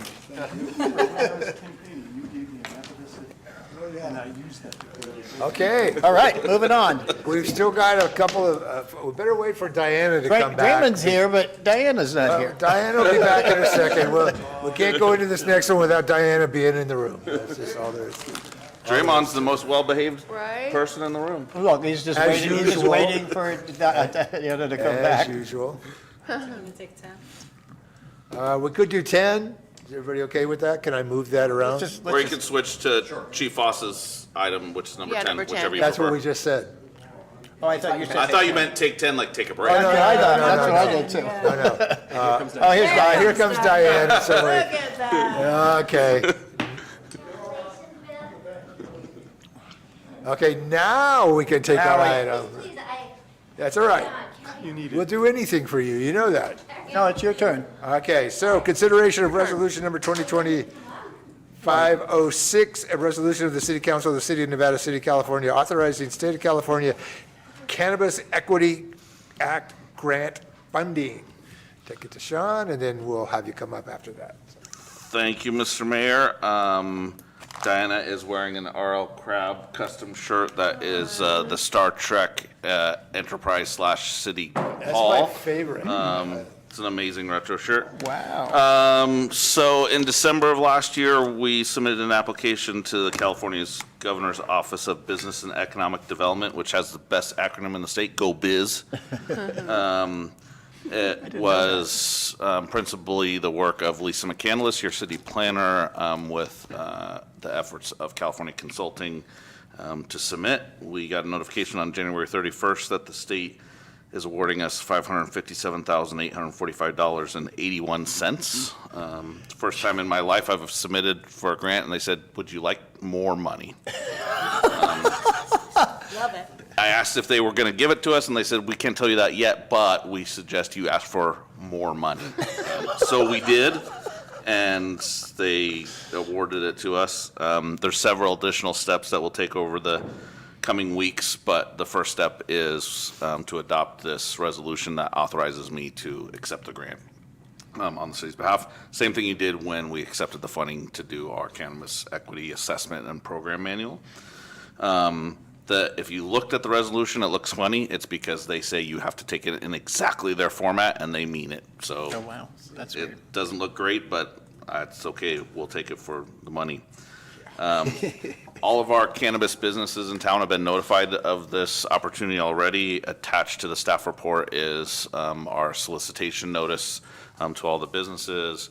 It includes a breakdown of how much is available in the various categories, and we listed basically what's going to be available as an amount per business that are our equity folks. So rent up to $6,700 per business, licensing and application fees up to $9,600, legal assistance $1,000, regulatory compliance $800, which includes your fees if you're a member of the Cannabis Alliance. Testing of cannabis up to $1,600, fixtures and equipment $7,300, capital improvement $7,300. So it speaks to the business's ability to expand and and grow, where sometimes it's the difference between profit and growth is a small amount. And then the last category, training and retention of qualified and diverse workforce, up to $6,800 per business. So it's a little under $43,000 per business that equity participant in the city. That is what this grant will provide. So nothing complicated. We could have certainly put this on consent, but I know there was public comment on the item in the packet that was provided previously.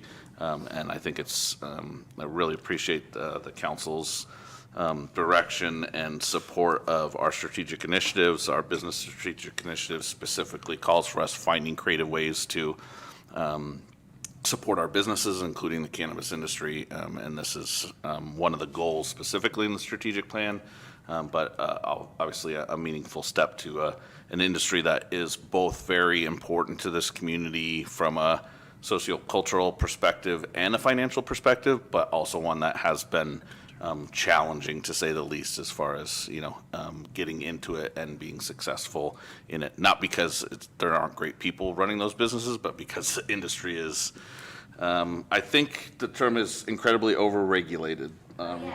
So, with that said, we would appreciate if you would adopt the resolution so we can accept the money.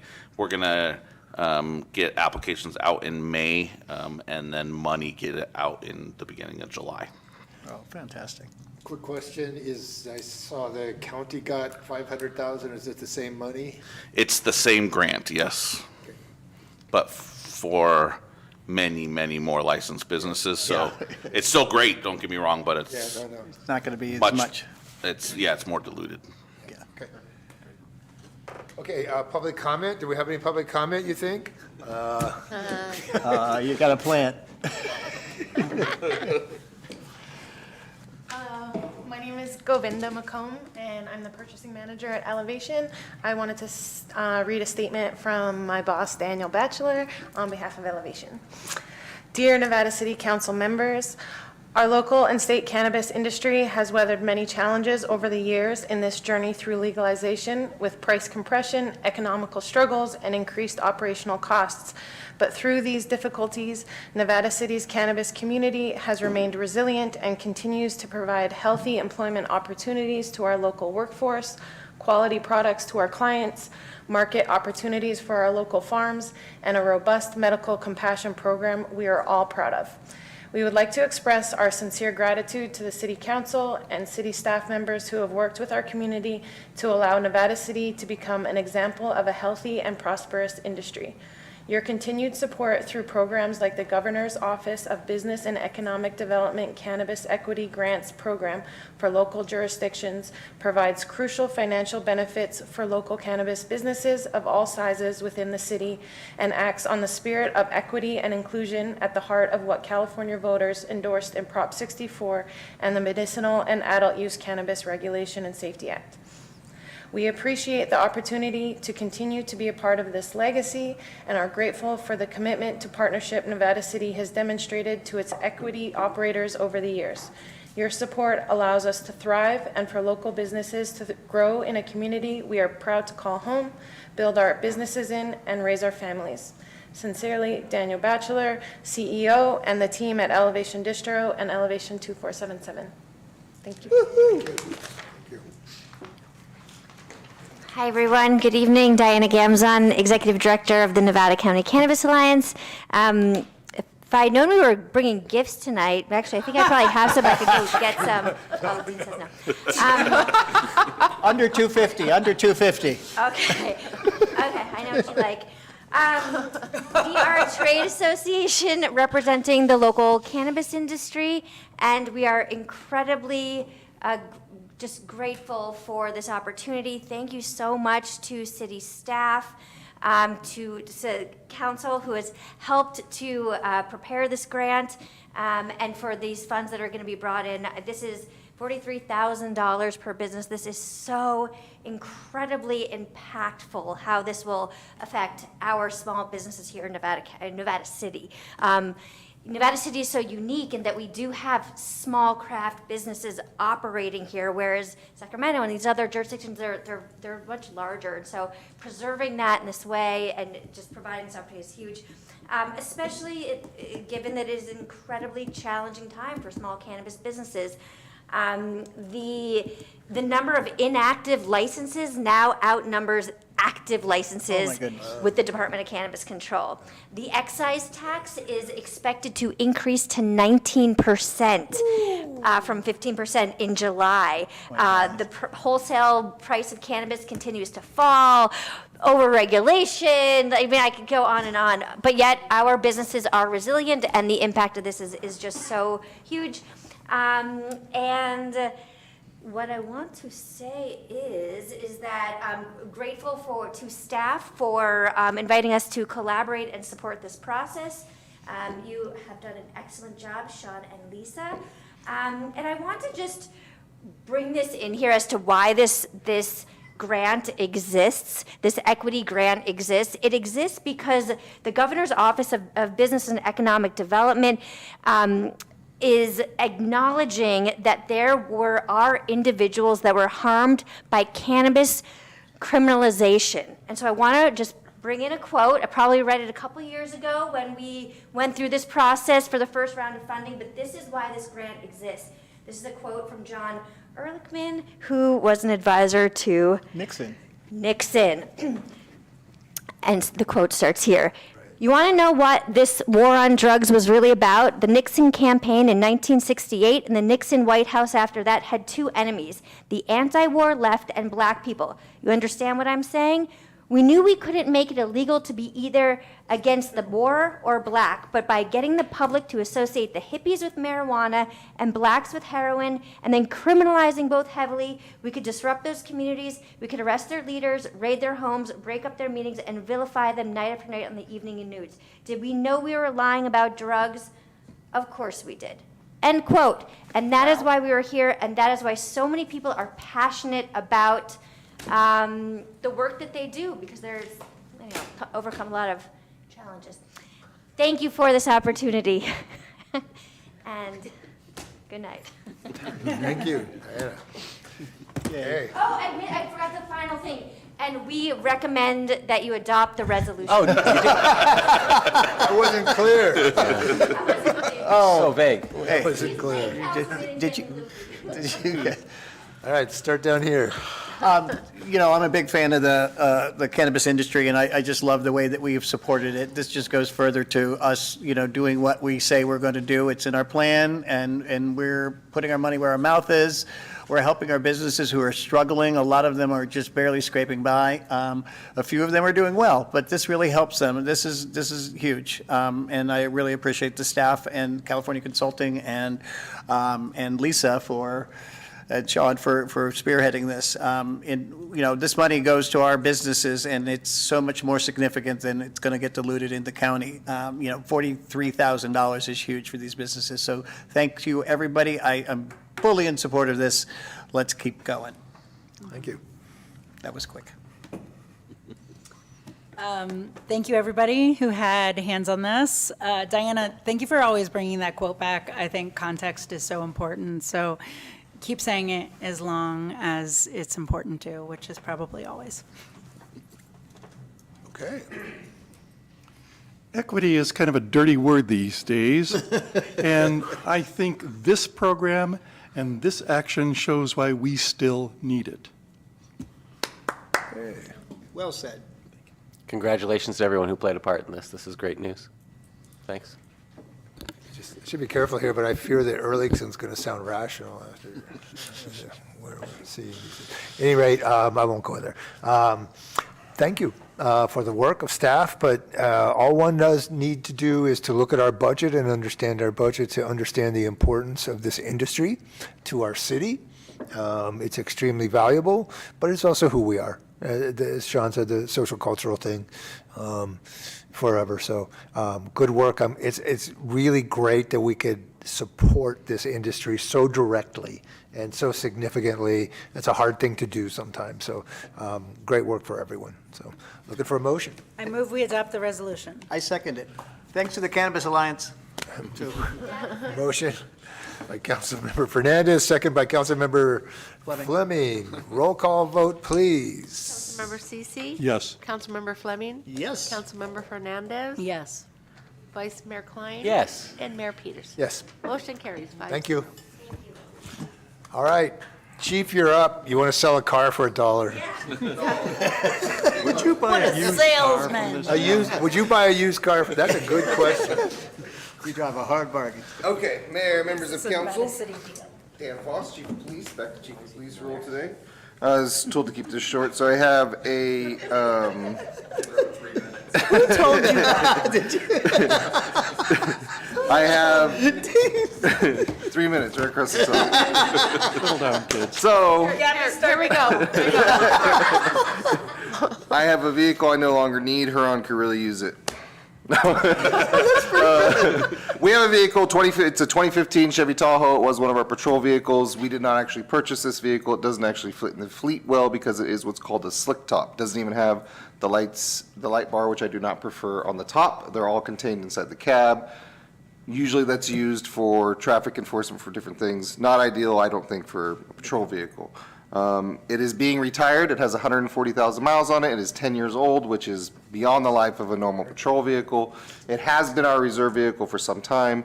We were getting ready to auction this vehicle off. The auction would have brought in an estimated price of around $5,000 to $7,000 at best. As you can imagine, this is a Tahoe, has no back seat, what's that? That's a lot. Well, that's at best. Has no back seat. By the time we take it there, it's really stripped because we have to take the light bar out of it, the cage out of it. It looks like this bare bones vehicle. And after that, the auctioneer takes a certain percentage of it. We have to pay our mechanic a substantial amount, $2,500 or more, to strip it all. We would be receiving maybe $2,000, $2,500 for this vehicle to the general fund. Huron put out an emergency.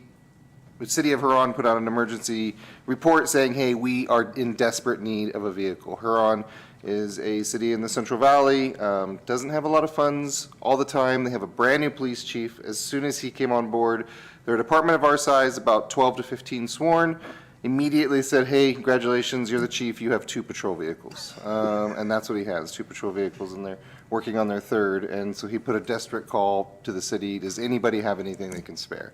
We are in a position that we were just getting ready to get rid of this. It could do them a tremendous benefit. So I'm asking the council that we sell this vehicle to the city of Huron for $1. Thank you. Any public comment? Seeing none. Oh, wait, go ahead. I would totally do that. You would? Yes, totally would. Thanks. Thank you. All right, that for any comments? Sean, did we recently ride in this car? Did we drive this to Truckee? No. No, this is, that was a Ford Fusion. This is a Chevy Tahoe, an all-white Chevy Tahoe. Okay. They're not even close. I think it's a great idea to help our, fellow, law enforcement agencies. We've benefited from that in our time, I'm sure. pay it forward. I think it's a great idea. It's not a huge hit, 2,500, you know, a couple thousand, you know, I think it's a great idea. Any other comments? Looking for a motion. I move that, We're going to go with Councilmember Ceci. I move that we sell the car.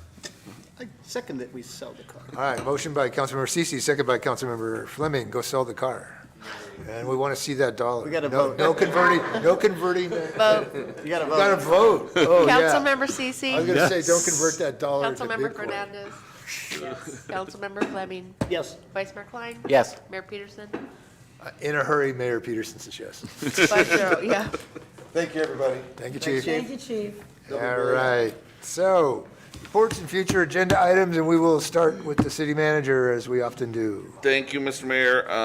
Our next council meeting is March 12th. Before that meeting, next week is, yeah, your birthday, March 5th, as next Wednesday is our Public Arts Commission regular meeting, but they're also conducting a workshop on the potential for art to be installed on the Broad Street Y construction project.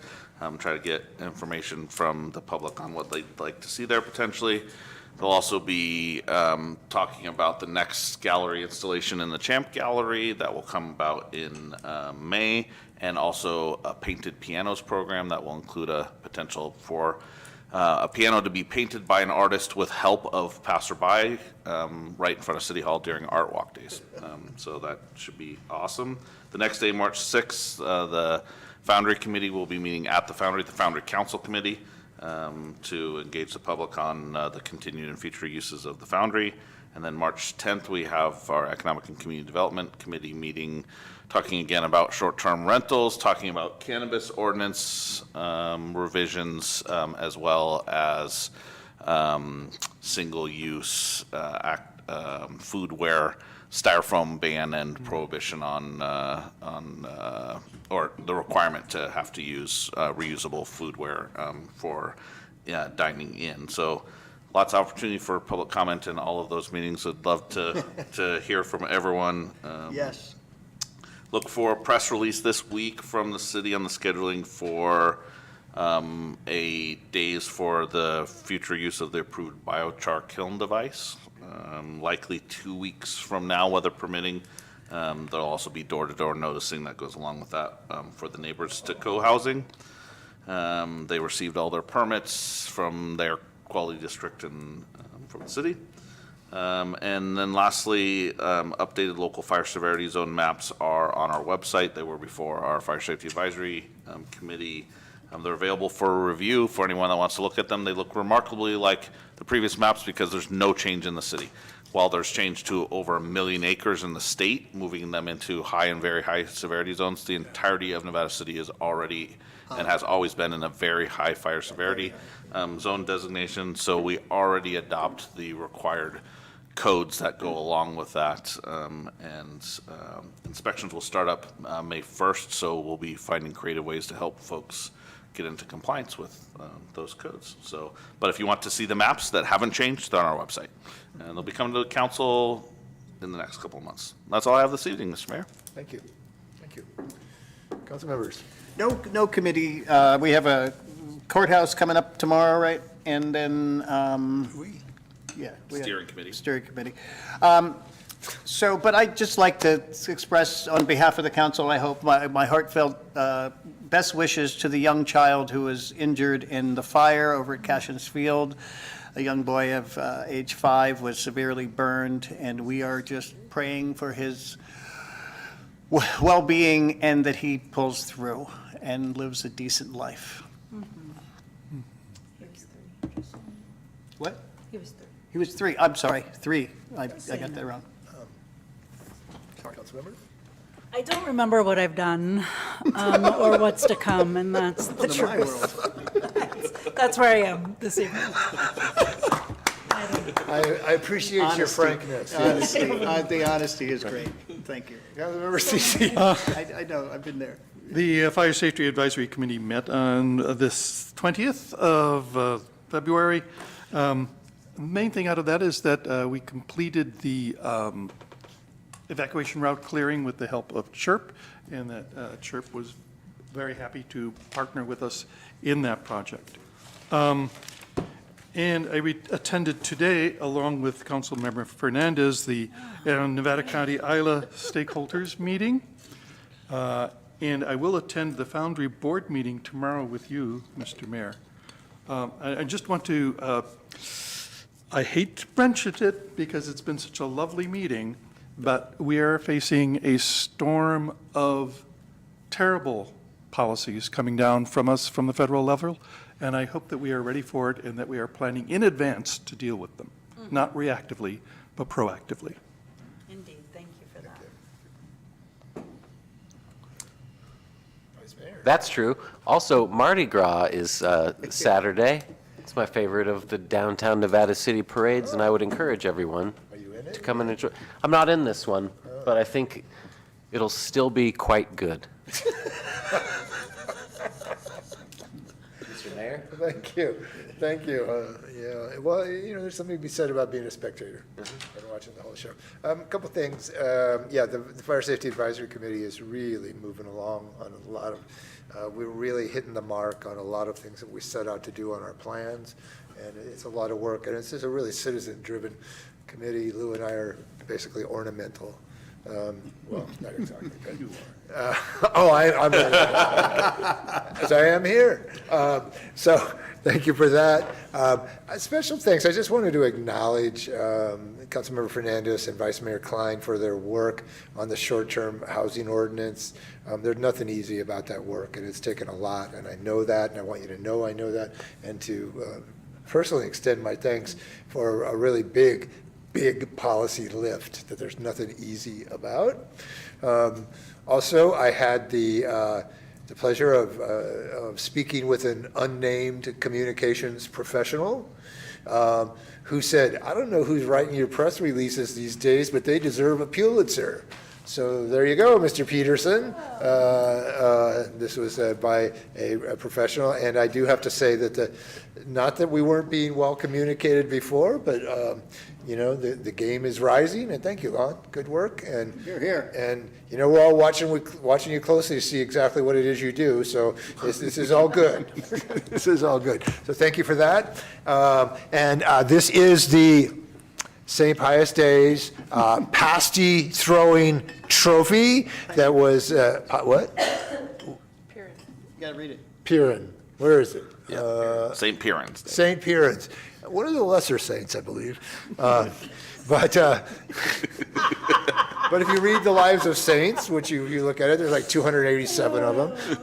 But at any rate, then Mayor Fleming, or you were a stand-in, I believe, last year. I was a stand-in But for the brought mayor. the trophy where it belongs to Nevada City, and I will be out on Saturday morning at 10 o'clock in front of the Owl, making sure that the trophy returns to where it rightfully belongs, to Nevada City. So I get to throw a dog food-filled pasty. So if I may, Mayor, St. Piran was a 5th century Cornish abbot and saint. See, that would explain. There it is. With the Cornish influence in Grass Valley. So he must have been a cousin Jack.